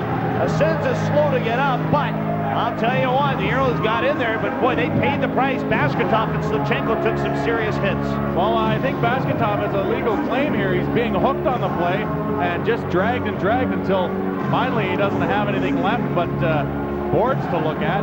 Essensa really didn't have much to do on that one except get the puck, but really being pulled at and hooked at by 3 different players is Basketov, and getting a little frustrated by it for sure. And so the Aeros still can't break free. As a lot of clutching and grabbing by the Fort Wayne, and they're getting away with it so far. 1:06 left in the Brian Straub minor. Aeros trail it 4-0. Face-off controlled by the Komets, blasted to Willett, and he'll smack that out at center ice. After it, it's Rob Murphy. Here comes Murphy to center, short-handed. Murphy winding, shooting, and he ripped it wide of the net. Picked up by Houston. And then Jakes fell, he ran into Willett. And here comes Carl Valamont. Pass comes to Mike Maurice, across the line with Graham Townsend. Maurice right side, looks in front. Maurice wrapped up by Chris Talk, and Willett will shoot it out at center ice, and Valamont has to hustle back to play it. Valamont to Jakes, get it back to Valamont, turning in his own end. Carl Valamont over to Steve Jakes. He'll give it ahead for Kelly Hurd. Hurd it across the line, and Graham Townsend a step ahead of the play. That is offsides, and play is whistled down. 6:15 to go in the second period. It's 4-0. The Komets lead it. Let's take a look at tonight's second period save comparisons. They're sponsored by Pizza Hut, where Pizza Hut delivers. Troy Gamble has faced 15 shots and has stopped 11 of them, but the big shutout for Bob Essensa right now, as he has faced 12 shots and has stopped them all. Right now, the Fort Wayne Komets are successfully doing what the Aeros did to Indianapolis last night, and that is, as you said earlier, stacking them up along the blue line and not really giving the Aeros any lanes to break down. And I'll tell you what, it's really effective right now. The Aeros either going offside or giving the puck away. Steve Jakes out at center, trying to bring it in with 22 remaining on the power play. Collision along the boards between Jakes and McBain, and McBain got it out at center. Back is Carl Valamont into his own end. Forecheck by Colin Chin. Slides a puck out at center for Turgeon. He missed Conroy with a pass. It came down to Essensa. Essensa will reverse it behind the net. Chin wrapped it over for McBain as the power play is over. And out of the box comes Brian Straub. And here comes Mark Freer. Shoots, glove save made by Essensa. Looked like it was going wide, but he made the save, and he will hold on. With 5:45 to go second period. Fort Wayne Komets 4 and the Houston Aeros no score. Well, if Bob Essensa sees the puck, he's most likely going to stop it. Mark Freer is a good shot from in the slot, but that one he saw all the way as it was a little ways out. Turgeon couldn't get in front to screen good enough, and Mark Freer gets a good shot, but Bob Essensa sees that one all the way in, and he just grabs it. And it still remains 4-0 for Fort Wayne. Face-off will be in the circle to the left side of that man, Bob Essensa, who has essentially been terrific. Mark Freer hasn't been much of an offensive factor since the strain of Scott Arneal, but Mark Freer is one of those guys that really doesn't matter who you put him with. There'll be a little bit of an adjustment, but at this point, not much to consider there. It's got to be tough. It's been tough for him trying to adjust because he's been with Scott Arniel since the start of his career with the Houston Aeros. And, you know, I think it was tough for everybody when Arnie left. Well, yeah, I mean, one of the original Houston Aeros and one of the last original Houston Aeros left. It's tough to see a good guy like that go. Yeah, and, you know, with Arniel, maybe he's got one more year left in him. I don't know, but who knows if the shot went wide. But Igor Bashketov has the potential to play for quite a while if the Aeros want to sign him to a long-term deal, as O'Connor lets his shot go and Bob Essensa makes the save as Conroy was kind of around there. So, and Bashketov obviously has already paid off his dividends with the 4 goals and 1 assist in 2 games. He's been held off the score sheet tonight, as has everybody, but, you know, there's lots of hockey left, and we'll see what happens. Yeah, and I think the important thing is going to be retaining his rights after the season's over, but one guy that you know will be back is Al Conroy. Yeah, we're making it like here. Oh no. I'll tell you what, Al Conroy, this is a guy, he's already signed, sealed, and delivered for next year, and I think it's going to be a different season for him. And we talked about how he's outright said he's embarrassed himself about the fact that he's a minus 25 and enough said about that. But Conroy's the kind of guy that works so hard at his game that next year he could be a plus 25 and you just forget about the season this year that he's had. I can't wait to see the new Al Conroy next year. I really can't. I think he's going to be even more determined to really make things happen next year for the Houston Aeros. And I shouldn't really even talk in like future tense. There's still time here. I do not have an update out of Atlanta, but there's still a lot of hockey to go here, and the Aeros far from out of it with a magic number at 7.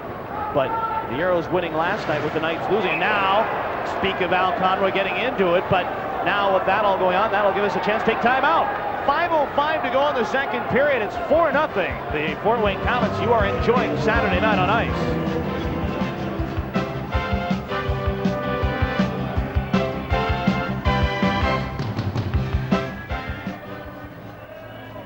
Well, hopefully I didn't blow too many feathers up, as you know what.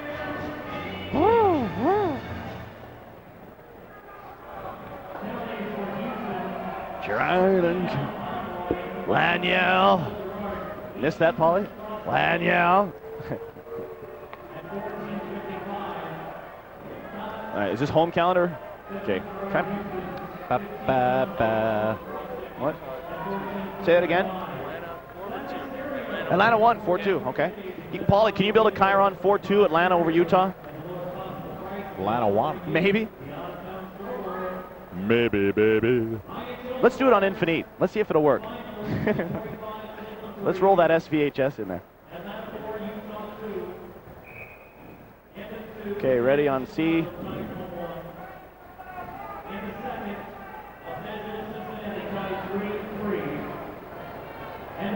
Houston Aeros will be in Detroit tomorrow, and then they return home for a couple of games on the 27th and 29th as they take on the Cleveland Lumberjacks, and then they don't play again until April 10th against the Phoenix Roadrunners.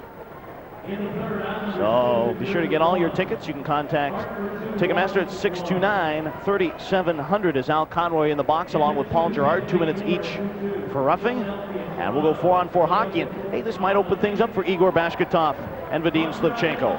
They like that room. They like to work that the space, as you say, and the little less. Slivchenko talked about the way that they like to move the puck around in European hockey, and this will give them a chance as there's a lot more room out there. Puck is in the arrow end. It's Valamon in behind the cage. He'll roll into the line. Dupuis held it in. Guy Dupuis for Fort Wayne sliced it down for John LeBlanc. Turned it back to the line, but Slivchenko intercepted. Pass came over as it's Sean Evans. He'll bank it out at center ice in Valamon. Rolls one over to Miles O'Connor. Give it to Slivchenko left side. And it's into the Fort Wayne zone where Essensa will slow it. And Paul Willett goes back. Willett. He's watched by Bashketov. We're on 4-on-4 hockey for another minute 14. Puck goes into the arrow end, and Bashketov will go back. 4:10 to go in the second. And the Komets lead it 4-0. Bashketov, pass Slivchenko, trying to get by the D. Cuts it back for Bashketov, but Igor wasn't there for it. Chris Topp will turn it around. Chris Topp, give it to Colin Chin. Across the line, looking for Topp. He'll push it in through Hurlbutt. Now in there. It was jammed away by Kelly Hurt. He'll shovel it ahead for Mike Maurice. Moves it up ice. Maurice across the blue line. Maurice trying to make his move. Quick wrist shot, blocked by Essensa. Puck came down, chipped away by Jakes, and Essensa with a marvelous save. Oh, but the drive, and that was high and wide. Wow, Essensa was in there as Jakes cranked one in there, and the save was made. Here is Kelly Hurd. Turned it right side, Maurice. Maurice cutting into the slot. Wrist shot. That's deflected away by Kevin Wortman, and that'll go out of play. 3:20 to go in the second. 4-0 Fort Wayne, 16 seconds left in this 4-on-4. Well, a little bit of careless in front of their own net as the puck was gloved by the Fort Wayne defenseman, and Jakes, ever the opportunist in there, gets in there for the rebound and really jams away at it right before Chin can clear it. I thought it was a defenseman, actually it was Colin Chin who tried to clear the puck, and he actually held it, and he didn't want to hold on to it too long in fear of getting a penalty, and he drops it, but Steve Jakes gets to it first, and Bob Essensa, sharp again, makes a good save. Puck is picked up by Gord Donnelly. He'll try to center one for Turgeon. That's looped away, and the Komets clear it. Center ice, Dupuis across the line, dumped the puck into the far corner. Donnelly hustles back to play. He's watched by Shafronov. Mark Lamb gathers it in. Lamb rolled it away. It came to the near side, and here is Miles O'Connor. Give it over to Gord Donnelly. Donnelly will turn it around. He'll push a pass up for Mark Lamb. Lamb through the neutral zone. Cross ice pass for Al Conroy. Getting set, sends one in there. That is tipped away. Moving in was Donnelly right side. Turned it in behind for Guy Dupuis, and he is drilled by Donnelly, and then Dupuis took a poke at Donnelly. And finally, the Komets shoot it out at center, and Turgeon is there. Here come the Aeros. Conroy, he's offsides, and play is whistled down. Folks, some not so good news for the Houston Aeros. I think Al Conroy is going to get a penalty here, but we'll sort that out in a minute. First, out of Atlanta, the Knights have done the unthinkable. They have defeated the Utah Grizzlies tonight. That is a final at the Omni, 4-2. So regardless of what happens right now, the magic number is 6. If the Aeros were to come back and win this, the magic number would remain at 6. If the Aeros lose, the magic number would be 5 for the Atlanta Knights to clinch the final playoff spot in the Eastern Conference. 5 wins or 5 losses, is that correct? 5 Atlanta Knight wins or 5 Aero losses. Right. Any combination takes one off. Now, Conroy has just picked up a 10-minute misconduct, but we'll sort that out here in a second. The Aeros, they had an unbelievable January and February at 11-6-3. March has been dreadful. They picked up their first win last night, and that was their first win since the 24th of February. They are 1-6-1, and the Ides of March are upon us, and they haven't been too friendly. Now, why did Al Conroy get a 10-minute misconduct? Just frustration, and sometimes you don't mean anything by it. Whistle's already sounded, and then boom. Well, and as soon as he shot the puck, he realized he was going to get the penalty, but that's going to hurt the Aeros. He leads the Aeros in goals right now at 23, and they need all the goal scoring they can get right now. Yeah. Here's a puck that's shot wide of the net. Puck to the near side. Townsend drilled by Chris Talk. Rolled around the boards, and Gerard was there. We've got another penalty. It's Talk and Yo. Yo wants to go, and here we go. Yo and Talk. Here's Yo right side, wailing away. Talk got it right, but it was kind of held in by Yo, and then Yo got a right free. Another right by Yo. Now goes to the left, and about the only thing Chris hears in his head is tick-tock, as there's Yo with another left, followed by some more left, and he's pummeling with a left hand. Oh, Mike Yo just wailing away. Talk takes him down, but Mike Yo, he says, let me do the talking, and Chris Talk is down to the ice. Well, I don't know whether Talk really knew what he was getting into, but really didn't get a lot of action in there, as Mike Yo really got most of the punches in, especially after he got that helmet off. And eventually he gets dumped to the ice, but I'm afraid the fans, I'm afraid you don't judge a fight by who ends up on top at the end. It's who gets the most knuckles in there. So Talk and Yo are gone for 5 minutes. They'll leave the ice surface with 2:17 to go. So the Aeros, in an effort to try and find some positives here, get a pretty good bout from Mike Yo. And once again, you know, you look at it, Greener, the Aeros trailed 1-0 after one, but 3 unanswered goals in the second period have hurt them. And Warren was going to call a penalty originally. It might have even been a charge on Mike Yo, but I think after that there was obviously the fight. So I think Mike Yo gets a high sticking call, and then on top of it, we'll get the 5 minutes for fighting. Well, Talk may have gotten an instigator, but while we got a minute here, I want to remind everybody that Houston Aeros hockey is brought to you in part by Bud Ice. They're proud sponsors of the Houston Aeros as well as the IHL. Bud Ice. It all started when Talk will try and clear it, and the referee's right there, and I think Yo gets in there with what looked like a pretty good hit. I don't know where the high stick was, but right immediately after that, that's when they approach each other, and there goes the gloves, and away they went, and Yo went right to the helmet right away to get it off, and after that went to work, but the Aeros somehow ended up with a power play on this. Puck goes out of play. And don't forget about Mike Yeo. He's had the shoulder problems this year, which have somewhat affected his numbers per se, but Mike Yeo is one of those guys that he is only 22 years of age, so he still has aspirations of playing in the NHL, and you never know what's going to happen with him. This kid could very easily get picked up, at least offered a tryout by an NHL team if he's interested. Oh, definitely. I think they would be, I guess, passing on a good opportunity if you didn't give this guy a chance at least to show what he can do. Well, I'll tell you, he's gone with some of the heavyweights of the league as far as the bouts go, but I mean, he can play with the best, and he works so hard. I think he's at least deserved a chance to try out, and I think he could really make some impressions. Well, that's the thing is you don't have to be a heavyweight. You just have to be a tough player like Mike Yeo, and you could really go far. There are different weight classes, that's for sure. Here comes Colin Chin down the right side, shorthanded, gives to McBain, wanted to one-time it, now lets it go, and a blocker save made by Gamble. Picked up by Lamb in the corner with a minute and a half to go in the period, 1:20 left in the Chris Talkminer. Right side, Slivchenko trying to get by Sean Cronin, shook off the check, shoots, Essensa the save. Rick Girard. Essensa's made maybe two really tough saves. Outside of that, the Aeros have not really tested him. Is in the Fort Wayne zone, Kelly Hurd. Trying to move one in the corner. Hurd meandering through the checks here as he sets up on the power play, down to 54 seconds on the man advantage. Jakes. Left side, Mark Lamb. Sets up on the power play. Back to Jakes, top of the slot. Wide, shoots, Essensa the save. Covers up the rebound, he'll hold on. The Aeros trailing 4-0 with 61 seconds to go in the second period. 44 seconds left in Talk's penalty.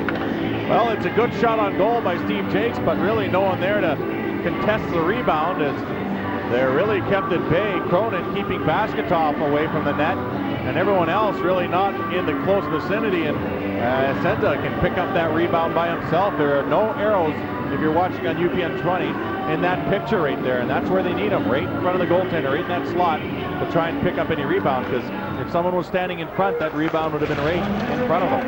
Would that be something that Pete Dineen would be interested in finding in the offseason, a big forward that can do that? Well, he has Graham Townsend right now that's done that so effectively all year, and I haven't seen him in front of that net quite often, as that's where I think he needs to be more often. And there he is now. Puck comes in, Turgeon shoots, that hit Townsend. He did such a good job. He had the shot go off him. Jakes right side. Give it to Sylvain Turgeon. Turgeon back to the line. Jakes. Shot was tipped away. Straub trying to clear it. He'll shoot it the length of the ice, and that'll do it for the power play. With 10 seconds to go in the Talk minor. 24 seconds to go in the second period. It's 4-0 in favor of the Fort Wayne Komets. Power play over. Freer down the right side. Moves down the right wing. Getting set. Trying to center one. Turgeon gets set. Here's the shot by Jakes. Right on. And a glove save made by Bob Essensa with 11 seconds to go in the second period. A reminder, Saturday Night on Ice continues next Saturday, the 30th at 6:30 as the Aeros are at K-Wings Stadium to take on the Michigan K-Wings. Get you all the action right here on UPN 20 and your radio flagship station, 950 KPRC. Dave Tippett, who evened up his coaching record at 12-12-4 with the win last night, trying to get his troops around and sort everything out here with 11 seconds to go.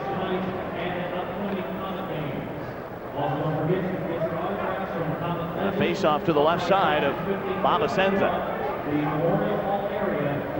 Mike Hurlbut out on the point there to try and get that face-off. Everyone's going to probably go to the net with only 11 seconds left as they win the draw. Hurlbut has it with a wrist shot right on Essensa. Stopped it as the Aeros crashed the net. Maurice gathers it in, looped it to the corner. Picked up by Colin Chin. Balamont's got him pushed there, and there's the buzzer to end the second period. So the Fort Wayne Komets leading by a score of 4-0. And when we return, we will have more from the Allen County War Memorial. This is Saturday Night on Ice.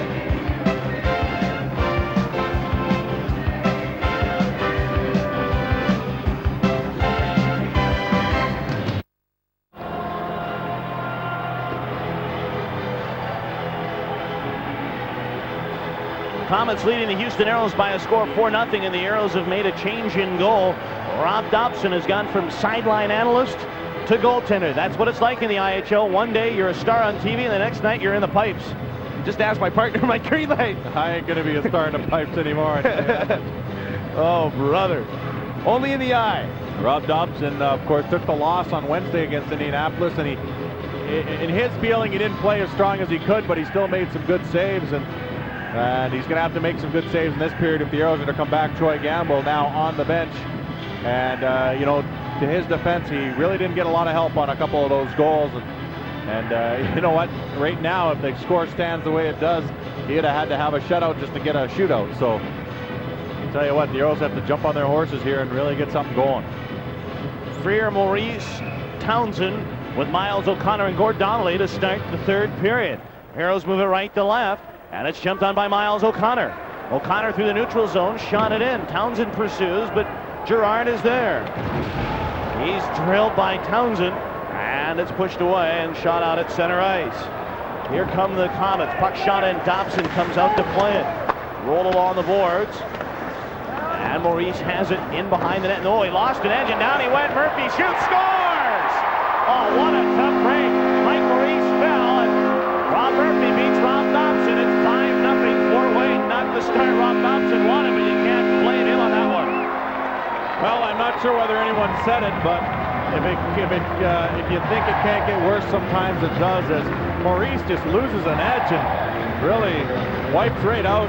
I'll tell you what, Rob Murphy right there and slides it home on Dobson. And I'll tell you what, as a goaltender coming into a game, the last thing you want is a shot like this right off the bat. You really don't expect it. And you would like to get a couple from maybe the blue line to get yourself into the game. Of course, you realize Dobson has been on the bench for 2 periods and stiffened up, probably a little cold. And I tell you what, it's an unfortunate play. Mike Maurice, usually a pretty good skater, looks like he just lost an edge as he was cutting a little too sharp. And off comes the puck off his stick, and Murphy will make it 5-0 Fort Wayne. Ross Wilson hit by Carl Valamont. Valamont works him over pretty good behind the net. Picks up a loose puck and skates to the near side. And turned over though as Willett had it, then lost it, and here comes Lamb. Lamb down the left wing and across the line. Gives to Turgeon, trying to feather one in there. And we've got a whistle. I don't know what it for though. I think the puck came over the stands. Oh, did it? Oh, okay. I didn't see it come over. And so the faceoff will be just inside the Fort Wayne zone, and 5-0. It's a pretty tall order as the Aeros have Al Conroy in the box finishing off a 10-minute misconduct. He'll probably come out around the 8-minute mark. And of course, also in the box is Yo, who was in that fighting altercation with Talk. And so those two Aeros are in the box right now. The Aeros right now just trying to regroup, get something going offensively. Face-off controlled by Houston. Guy Dupuis goes back. He's hit by Kelly Hurd. They battle for it along the boards. It came out at center, and the Aeros are back for it. Carl Valamont gives it up for Jakes. Jakes gives Turgeon in across the line, trying to split the D. Couldn't get a shot away, and a penalty coming up. Turgeon turned on a burst of speed. Essensa made the save, but a hooking minor coming up to Fort Wayne, and the Aeros will go back on the power play. Well, the Aeros have an opportunity here to at least get their first goal of the game, and right now are over as far as the power plays are concerned tonight. And we'll have a chance here as Turgeon breaks and splits the defense, but he's hauled down on the play as he actually has Dupuis beat and Evans as well, but a little bit of a hooking on the play, and so the Aeros will get a power play as Dupuis will go to the box for hooking. And let's see what the Aeros can do with this one. They weren't moving it around as well as they were the last couple nights, but give a credit to the Fort Wayne Komets, who are really forcing quite heavily on the penalty kill. Off the draw, the Komets have it. Gerard rolled it to the near side, and Fort Wayne will shoot it back through the neutral zone and into Aero territory. Aeros on the power play. In behind the net, it's Steve Jakes, and away he will come. Jakes a pass for Turgeon. Sweeps it ahead, Lamb. Gives to Jakes, and he'll pound. The Aeros are offsides there. He was going to pound it in there, and Lamb thought he was going to shoot it in there. And it seems like everything kind of going wrong for the Aeros now. They're timing a little off, and a little lack of communication on that one as Jakes wound up to slap the puck into the zone, and of course Lamb, they're expecting the puck to come over the line. He stepped into the zone and was in offside as Jakes finally tried to move the puck over the line to another forward. And you know, you talk about things like that and situations like that, and also situations where you're not getting your forwards to the front of the net in the same time. It has a lot to do with communication. And right now, the Aeros don't seem to be having a lot of that going for them. In the Fort Wayne zone, Komets clear it. Chin ripped it off the boards. It'll go down the ice. Dobson will play it and leave it for Miles O'Connor. O'Connor with 1:20 to go on the power play. He'll move it from right to left. Pass came to Slipchenko. He missed Bashkatov for the pass, and the Komets just pound it right back down the ice. 2 minutes into the third period. 5-0 Fort Wayne. Slipchenko. Pass ahead for Maurice. Trying to bring it ahead. His pass came for Bashkatov, shouldered off, and Wortman will shoot it the length of the ice. A lot of people might accuse the Aeros right now of maybe being a little tired, a little fatigued, but according to some of the players, they got enough rest and they felt okay before the game. So I don't know if I don't think that might be the case. And in that 3-week span where the Aeros played just 4 games, that meant a lot of days off. Dave Tippett skated the daylights out of him, so I mean, stamina shouldn't be an issue. At this point of the year, most players are in the kind of shape where this kind of trip doesn't necessarily affect them, as Rob Dobson alluded to earlier. Here's a puck turned over. Shafronov took it away from Jakes, and his shot went wide. Valamont scampers to center ice. He'll drill it into the Fort Wayne zone. That puck was cleared. Jakes turning it center. Gives to Carl Valamont as he retreats to his own blue line. Valamont pounds it into the Fort Wayne zone. Right side, it's Freer. Freer trying to move it. Shafronov ripped it to the line, and it's right back down the ice. Dobson slows behind the net. Dobson sends it to Jakes. Power play is over. Teams are at 5 aside. Willett centered it, but Freer rode into town to tip it away. Steve Jakes sets up now as he'll try and break it out from right to left, and the Komets set up in their trap. They've got 2 guys in pretty deep and then 3 lay back. Here come the Aeros. Freer ripped it in there. They'll go wide of the net. In after it, LeBlanc, but there was Townsend trying to redirect one. It'll go to the corner for Freer. He is crushed by Brian Straub, and Ross Wilson bangs it out at center. Kelly Hurd turned it around. Battle for the puck. Hurd knocked it down. Kelly Hurd trying to get in there. Back to the line. Hurl, but he had it chipped away. And here come the Komets. 3-1 if they hurry. Willett hooked by Hurd, and a penalty coming up to Kelly Hurd. We'll sort it out when we return.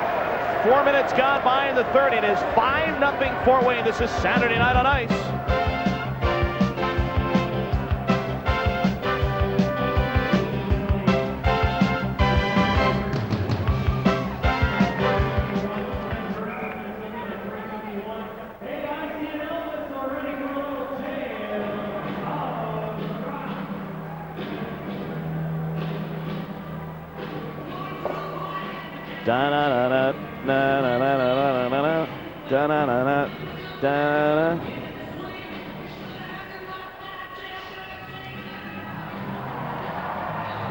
Elvis is in the building. I wish Elvis would leave the building. I wish Elvis would be the building.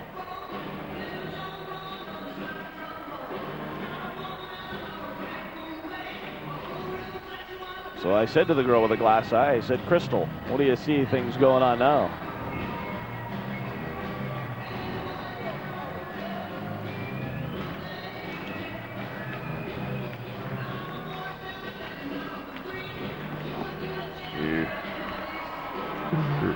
Back in Fort Wayne.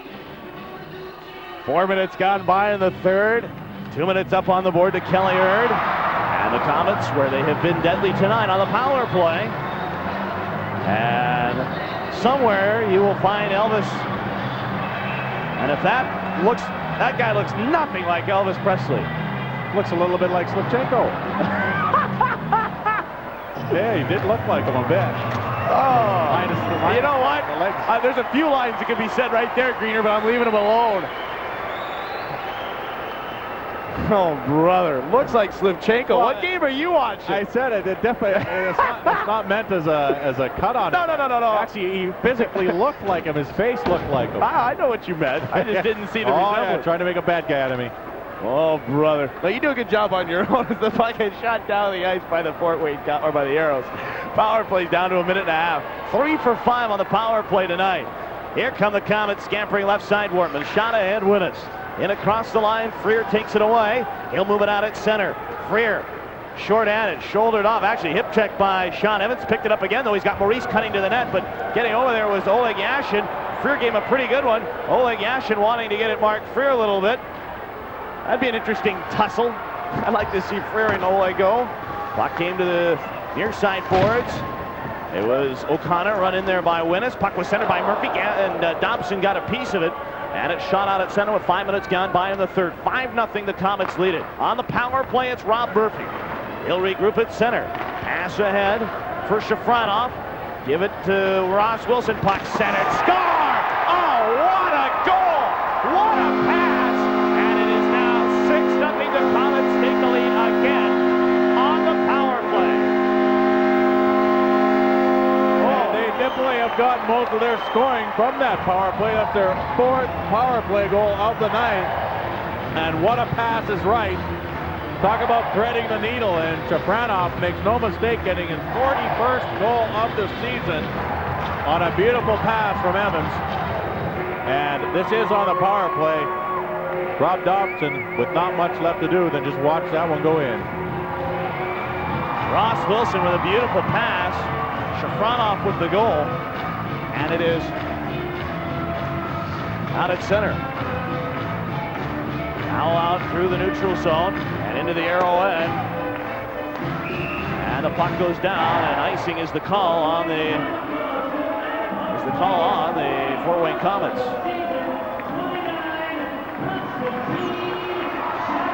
So Shafronov gets the goal, and Dave Tippett, his hook, I think, says it all.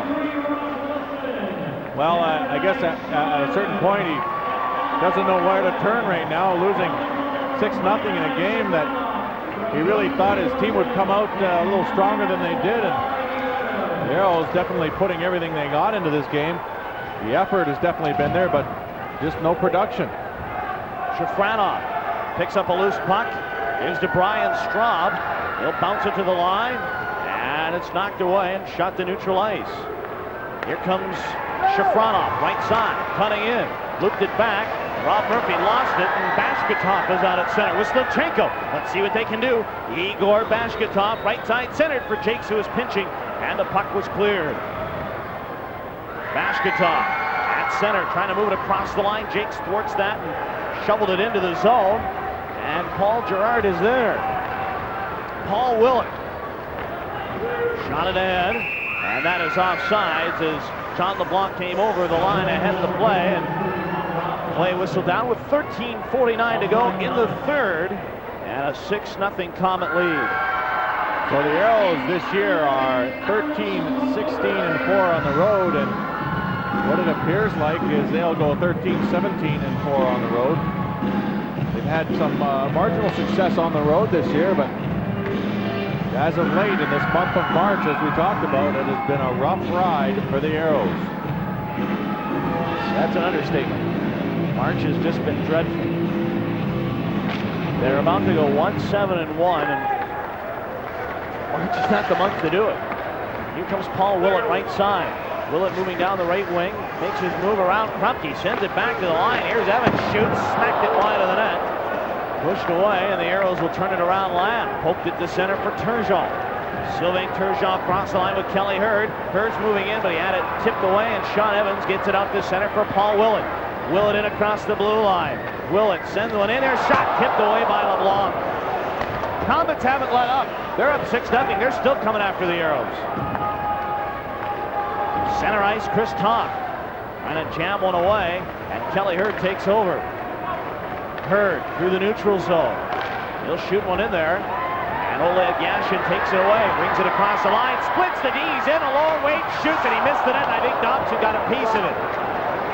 Yashin walked right by the Aero defense, and here come the Aeros the other way, 3-on-1. Hearn, winding, shooting, and Essensa with a glove save. He'll hold on. Timeout on the ice. 12:48 to go.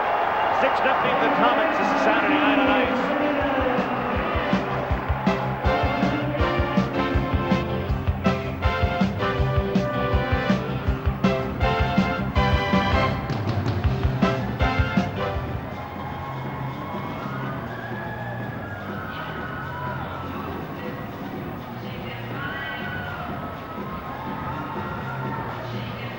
That's Friday, March 29th.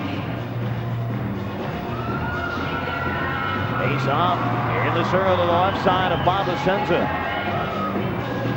And Mike Maurice will take the face off. Again, if you're just joining us, Atlanta has won tonight, 4-2. And off the face off. It was Yashin that cleared it. It came to the line, not out, held in. And Paul Gerard will turn it along the boards. Couldn't get it out. Andy McBain, left side out at center. Trying to work it ahead for Chris Winnis. We're down to 12:30 to go. Miles O'Connor in behind the net. Rolls one along the boards, and it's cleared to the line, not out. Gerard held it, but now the Aeros can clear it. They've got 3-on-2 if they can hurry.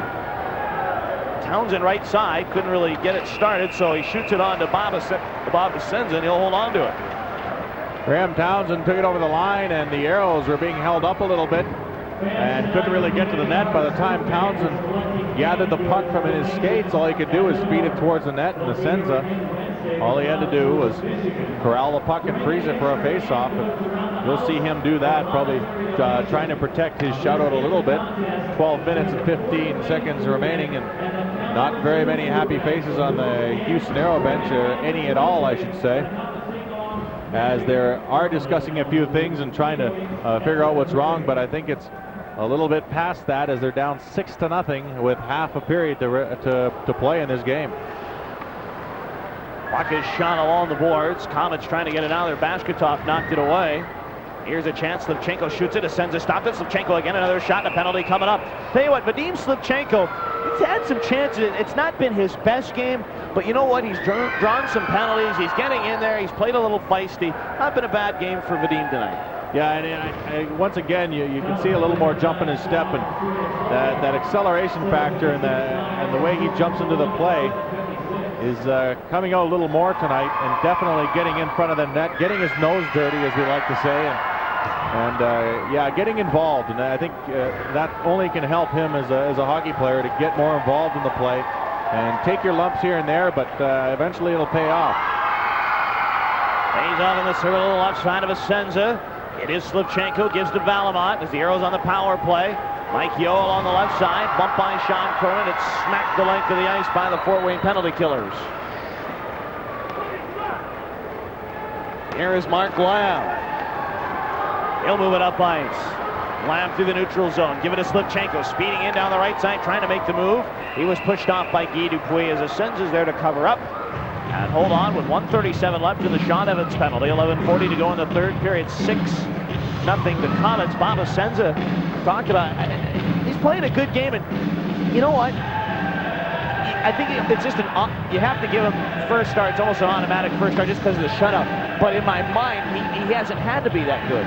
Well, you know what, actually, but the thing is that as a goaltender, it's a tough game to play when you have sporadic shots here and there, like a really good chance and then a few soft ones. And that's where a goaltender's concentration really comes in. And Bob Essensa obviously has trained himself in that regard, because no matter how hard or how soft the shot, he has handled it very well.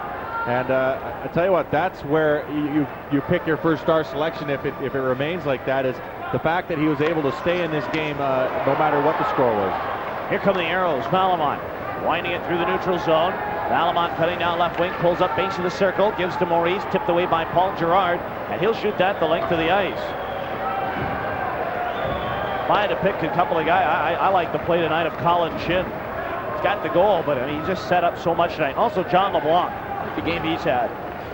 Mark Lamb right side, trying to cut in. Roll it over for Mike Maurice behind the net. Maurice, base of the circle, getting set. Looks for a man to pass to. Maurice still with it behind the cage for Freer. Mark Freer, worked on by Gerard, get it back to Valmont on the left point. Quick pass comes to Lamb. Lamb for Valmont, sliced it down for Freer as he circles back, getting set on the power play, which has 38 seconds remaining in it. Freer the shot, and Essensa with a right pad save, but that shot was wide anyway. Freer again behind the net. Freer looks in front, worked it back for Mark Lamb, give it to Freer at the hash marks, right side, cutting in. Freer hustled on by Ross Wilson. Freer had a poke check by Wilson, and Wilson will move to center ice. Wilson just goes for a little skate and then shoots it down the ice. 15 seconds to go on the power play, 10-16 to go in the game. 6-0 Komets. It's very difficult at this point to really play with intensity and desire, because you look up at the scoreboard and that's all it has to do is remind you the long road you have ahead of you for the next 10 minutes. Here come the Komets out at center. Shafronov across the line, dropped it for Guy Dupuis. Puck is turned away. Rob Murphy tried to strip it, and Turgeon poked it out at center, and here comes Kelly Hurd across the line. Jabbed away by Murphy, picked up by O'Connor, and shot back into the power play's over. Teams are at 5 aside. Dupuis in behind the net. Guy Dupuis shoveled it out at center. Shafronov in a battle with O'Connor. And then O'Connor got in there and gave Turgeon a pretty good bump. That was in retaliation of one that Turgeon gave him earlier. O'Connor turns it around. Pass comes over to Sylvain Turgeon. Rolled it ahead for Yo. It was too far. Yo was late in the shift, needs a line change, and the Aeros will make some changes. 9:19 to play. 6-0 Fort Wayne. Igor Bashkatov trying to shake off a check from Chris Toth, but Chris Winnis is there. Winnis in across the line for Fort Wayne, dropped it right to Bashkatov, and the Aeros turn it around. Bashkatov, nice pass for Slivchenko, rated on goal, and a marvelous defensive play by Kevin Wortman. And a timeout on the ice. We'll sort things out when we return. 6-0 the Komets. This is Saturday night on ice.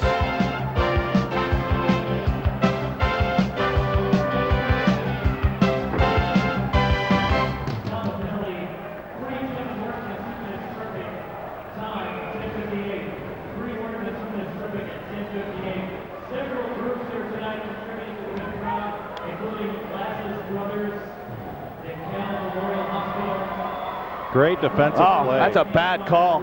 Got the puck first. Well, no, but if you hit the puck first, it doesn't matter. I say it's a good play. But great camera work by Paul Bykowski and the rest of our UPN crew shows maybe not.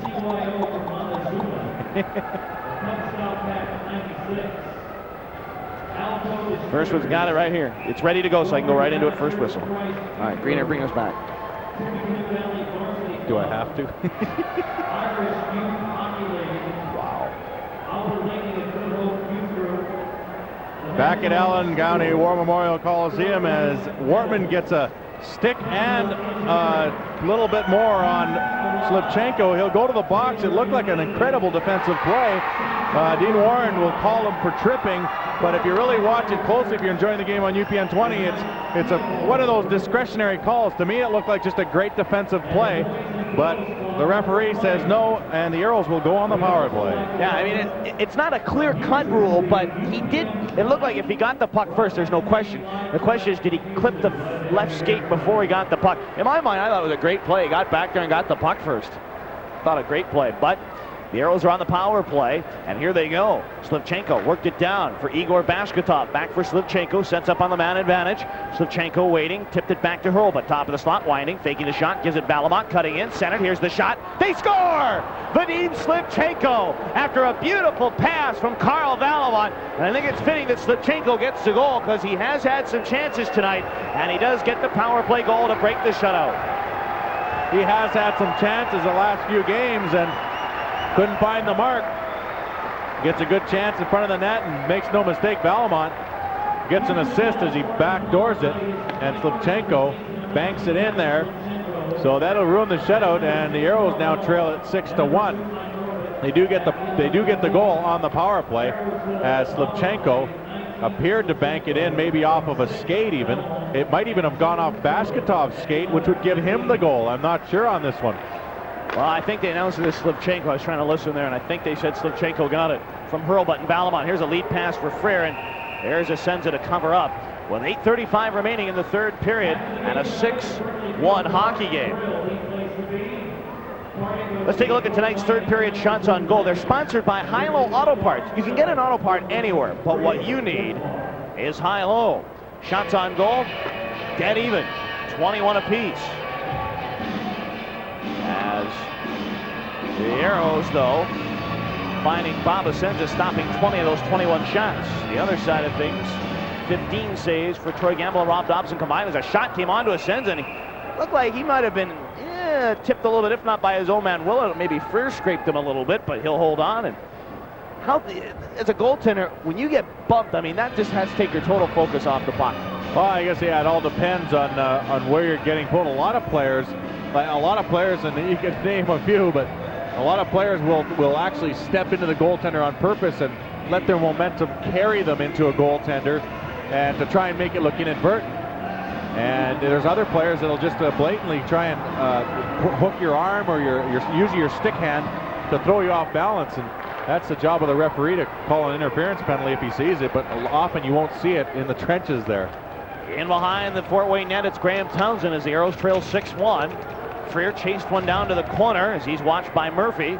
Townsend again, base of the right circle. Graham Townsend, bumped by Chris Todd. Townsend shakes off a check, one-hand centering pass, and Essensa got there, and then Mark Freer again getting a little tight on Essensa. He went over him, and play whistled down. Mark Freer, I mean, it's pretty well respected around the league. He's not the kind of guy that's going to bump and grind with a goaltender, but a couple of chances in there, kind of introducing himself to Essensa. Well, and that's good. You want to get your nose in there and try and get that rebound, as it looked like he was run into the goaltender a little bit. I think he tried to actually eventually avoid Essensa, but Mark Freer trying to get in there, trying to tip one in there as Townsend fed the puck in front, as the Aeros are slowly trying to get a couple goals here. They got one on the power play there, and now they're trying for another one.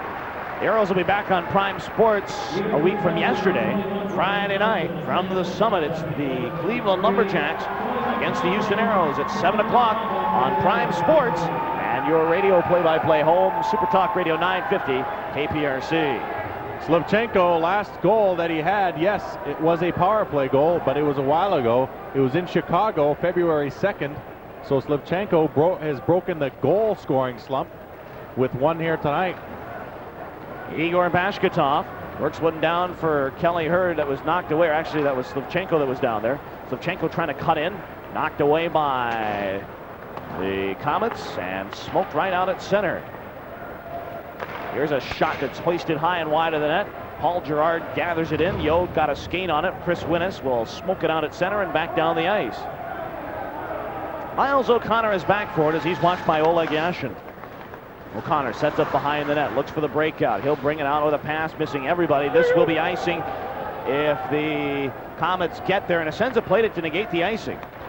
I think he wants to let this time keep running. Yeah, oh, it's smart.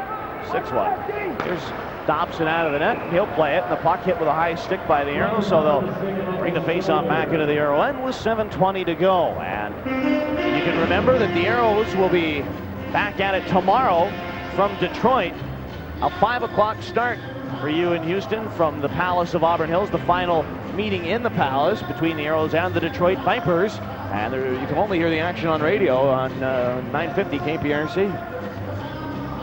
Quite often tonight you've heard us talk about Freer and Slivchenko, and both of them actually were the Fort Wayne Killers of last year. Slivchenko in the 2 games they played had 3 goals and an assist, and Freer had 4 assists. But tonight, the only one who could really get any points at all was Slivchenko on the goal and Valamon on the assist. Puck is out at center ice, and the Aeros have got it. Gord Krupke, quick pass out for Sylvain Turgeon. He'll shoot the puck into the Fort Wayne zone. Back to get it, Al Conroy.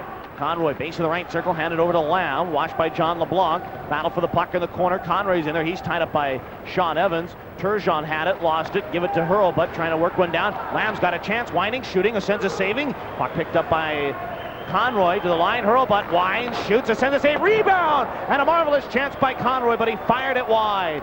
Behind the net, it's Mark Lamb. Lamb waiting.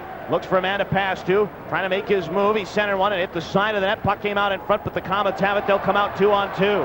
Right side, John LeBlanc. He'll turn and fire, and Dobson a stick save.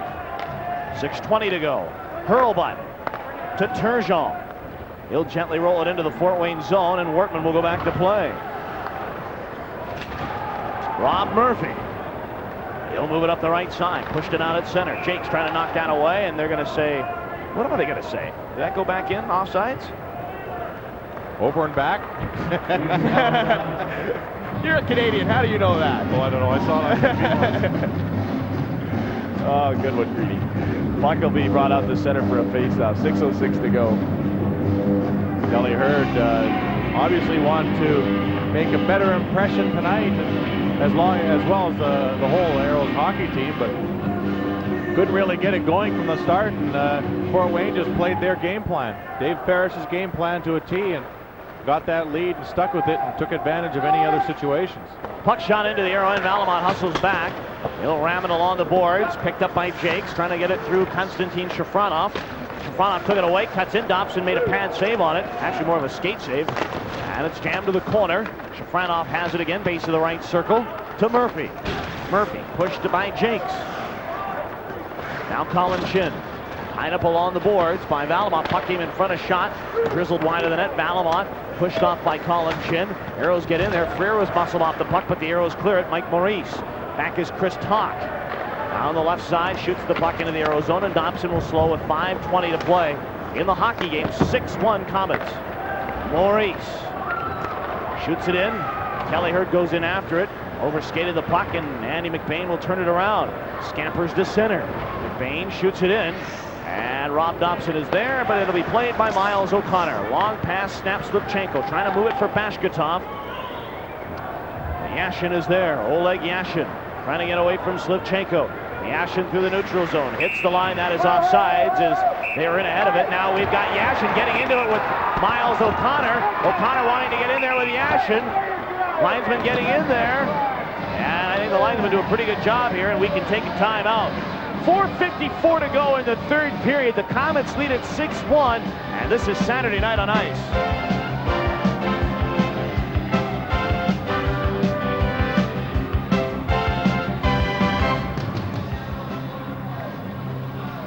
You know what I'm going to do? Miles push the referee linesman there? He might get more. Hey, Paul, you know what? I think what we ought to do is you ought to go get drums like you're going to buy. I'll get my guitar and my synthesizer, and let's make music like that. Let's make music like that. Dun, dun, dun. Was it a pretty good shove? Yeah, it was actually pretty good. I'm surprised it didn't. Hey, vey. Which is another expression, it's a Yiddish expression for wow. Farmelets to Cronin. Well, it's actually O'Connor and Yashin.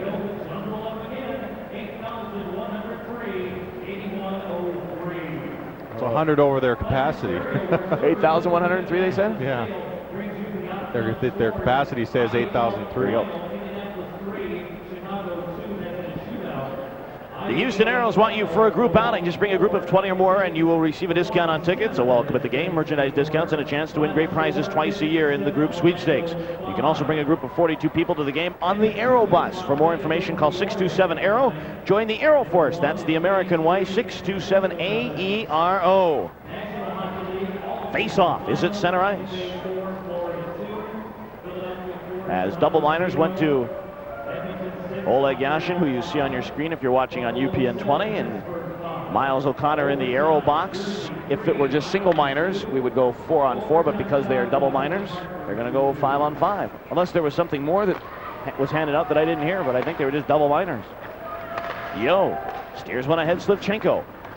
He'll circle back to his own blue line and give to Igor Bashkatov. Bashkatov through the neutral zone, hits the line, speeding down right side. Bashkatov looks for a man to pass to, gives to Yo, chip behind the net. Yo working hard. Now Slivchenko waiting, trying to center one. It came back.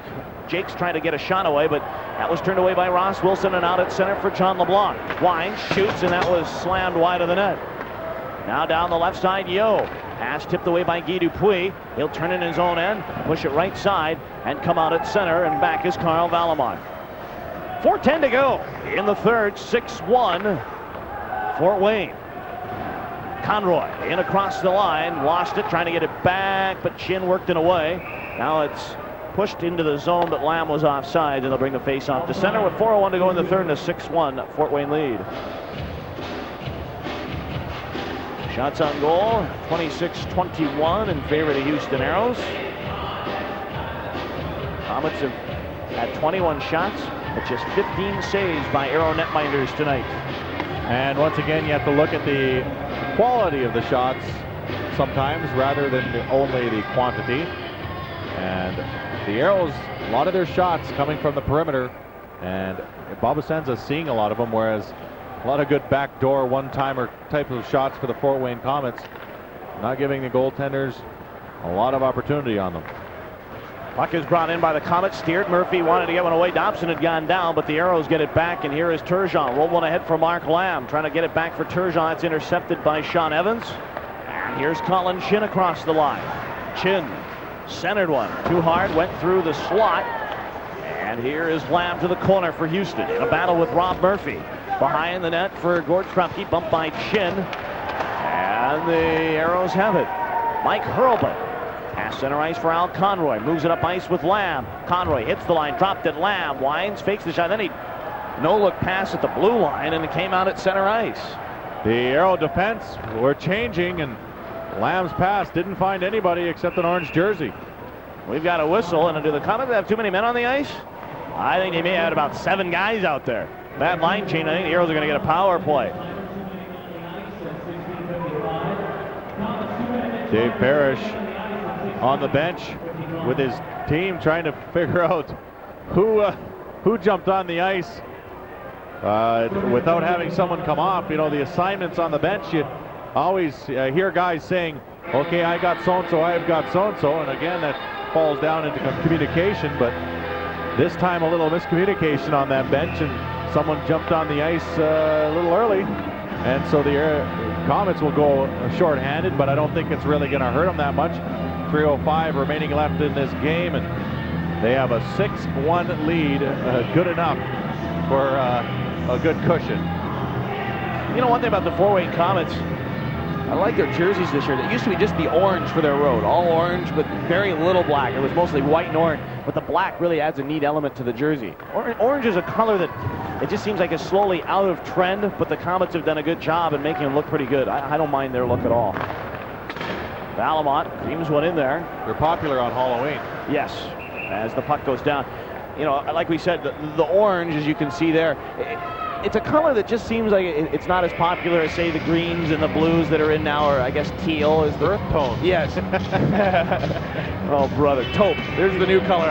But the crest is just a simple crest of a comet with the K on it, but it's amazing how that crest has changed over the years. But when you have tradition like this, you don't like to see it change. That's why, you know, some of these teams change their logos. Like you don't want to see a team like the New York Rangers want to change their jersey, and I don't know if they ever will. Yeah, definitely. You want to keep some tradition. Oh, I mean, absolutely. we're losing all the buildings and everything, so you want to keep something intact. Here's a puck that's shot in the length of the ice, and the Aeros are on the power play. Tell you, like you mentioned, the Chicago Blackhawks that have been around forever, and I just don't want to ever see that Indian head go away. That's just a classic hockey. In fact, it's still one of the top logos voted in the hockey news. That head. Here's Maurice with a long shot. It finds its way to Essensa. And play whistle down with 1:20 remaining in the Aero power play. Too many men on the ice for Fort Wayne. But like I was saying, it's you know, you look at a lot of the rinks that are closing down now. We were talking a lot about the Forum, of course. Chicago Stadium, maybe even St. Louis has a new rink. The Spectrum in Philadelphia. There'll be, you know, all these things, and you want to keep rinks like Fort Wayne around. I mean, it just really makes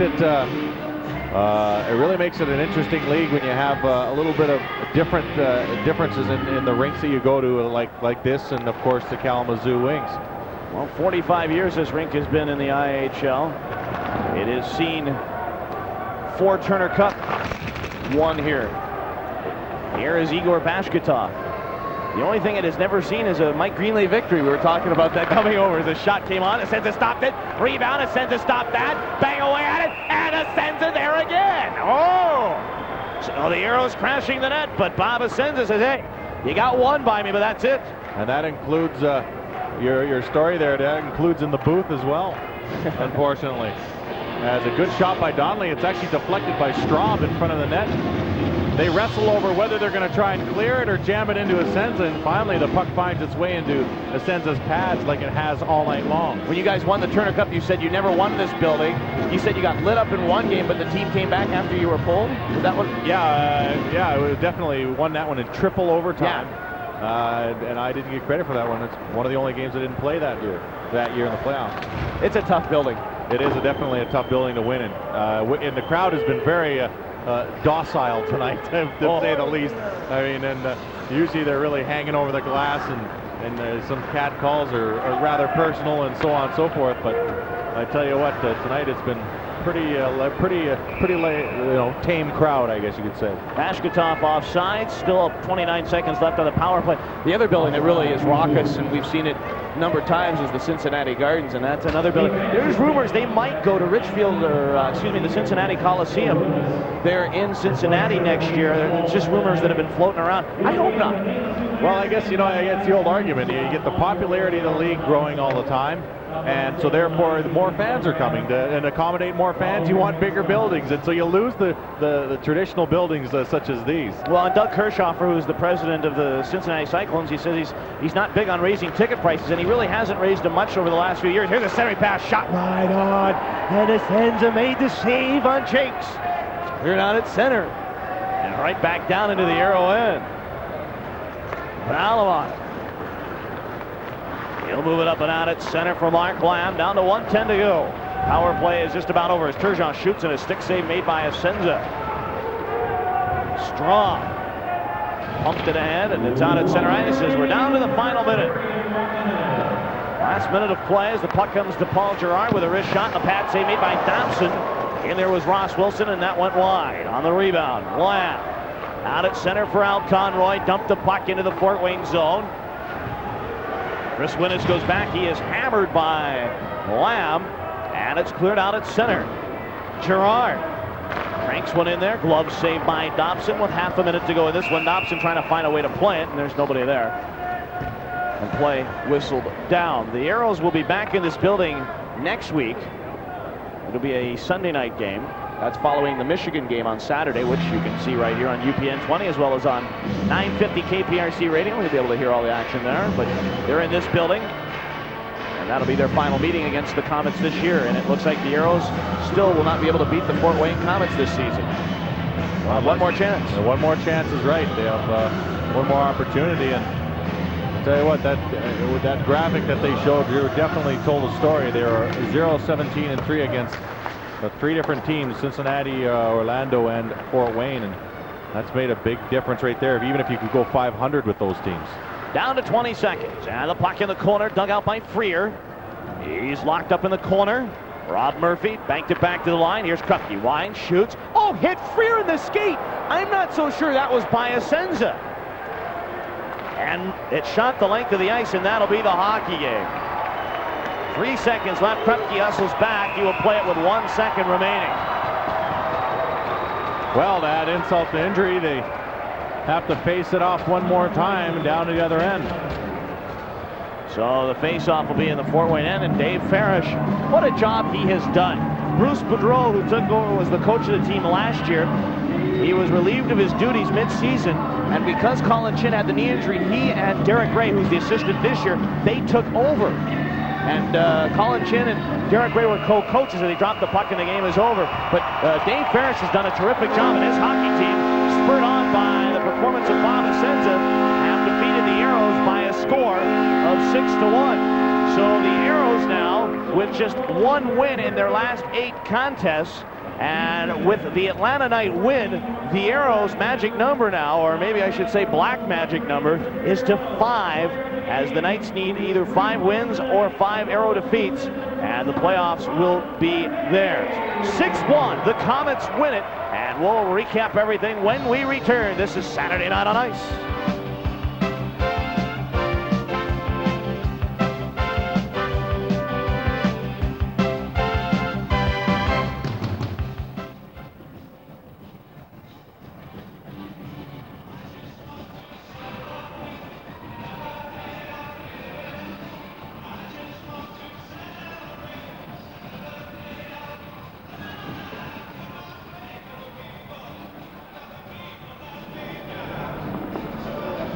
tough to be motivated too, though, to realize. Tough to be. Hold on a second, Paulie. Kind of tangled up here. Yeah. All right, fine. That's fine. Yeah, that's fine.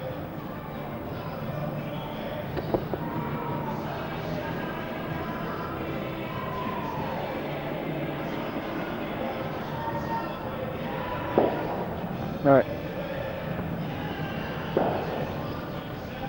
2 minutes of credits.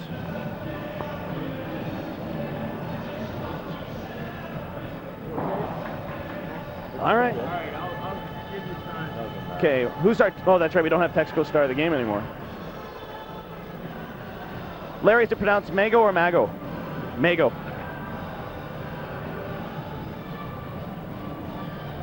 Tonight, Southwest Airlines just playing smart play of the game. The Tees. Dun, dun. Tonight's Texaco star of the game, Paul Bykowski. This tie from the Paul Bykowski collection was picked up for $39.95, darling. It's made of wool and silk, and it's simply smashing on any broadcaster that cares to use it, darling. Hey, okay, Fred Astaire. Oh, I can't even do a two-step. I'm about a step and a half.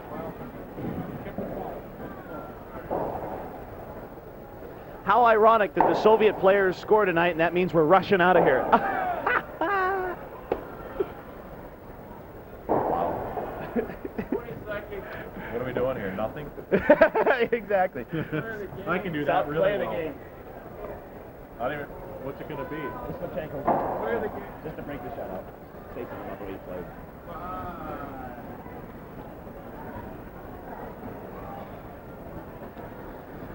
Komets defeat the Houston Aeros by a score of 6-1, and it's time to look at tonight's Southwest Airlines just plain smart play of the game. And Vadim Slivchenko had a pretty decent hockey game tonight. Yes, he did, and he's rewarded with a good goal here. It's a power play goal. It's his first goal in quite some time. February 2nd, the last time he scored, it was a power play goal as well. And this gives a good example of one of the players that did come out and put forth a good effort, and that was Vadim Slivchenko. He gets a goal, and that's a play of the game. All right, so setting things into perspective, folks, it's not pretty. The Atlanta Knights have won tonight by a score of 4-2 over the Utah Grizzlies. So with their win combined with the Aero loss, it'll take 5 now. The magic number's 5. If the Knights win or the Aeros lose a combination of 5 games in the next 11 for Houston, it is all over for the Aeros as far as postseason play goes. Let's look at tonight's final stats, and they are brought to you by our local Texas Jeep and Eagle dealers. Final shots on goal, 32-23 for the Houston Aeros. Aeros with 18 scoring chances, Komets with 17. Aeros with 30 face-offs, 24 for the Fort Wayne Komets. But there's the story, Greener. Aeros 1 of 8 on the power play, Fort Wayne Komets 4 of 6, and I think that has to tell the story tonight. Greener, thanks for your help. The executive producer-director of Houston Aeros Hockey is Paul Bykowski. Tonight's game has been produced by Larry Mago. Remote production facilities provided by National Mobile Television. Remote transmission services provided by the Hughes Television Network. Houston Aeros hockey continues next Saturday night when the Aeros take on the Michigan K-Wings live from Kalamazoo.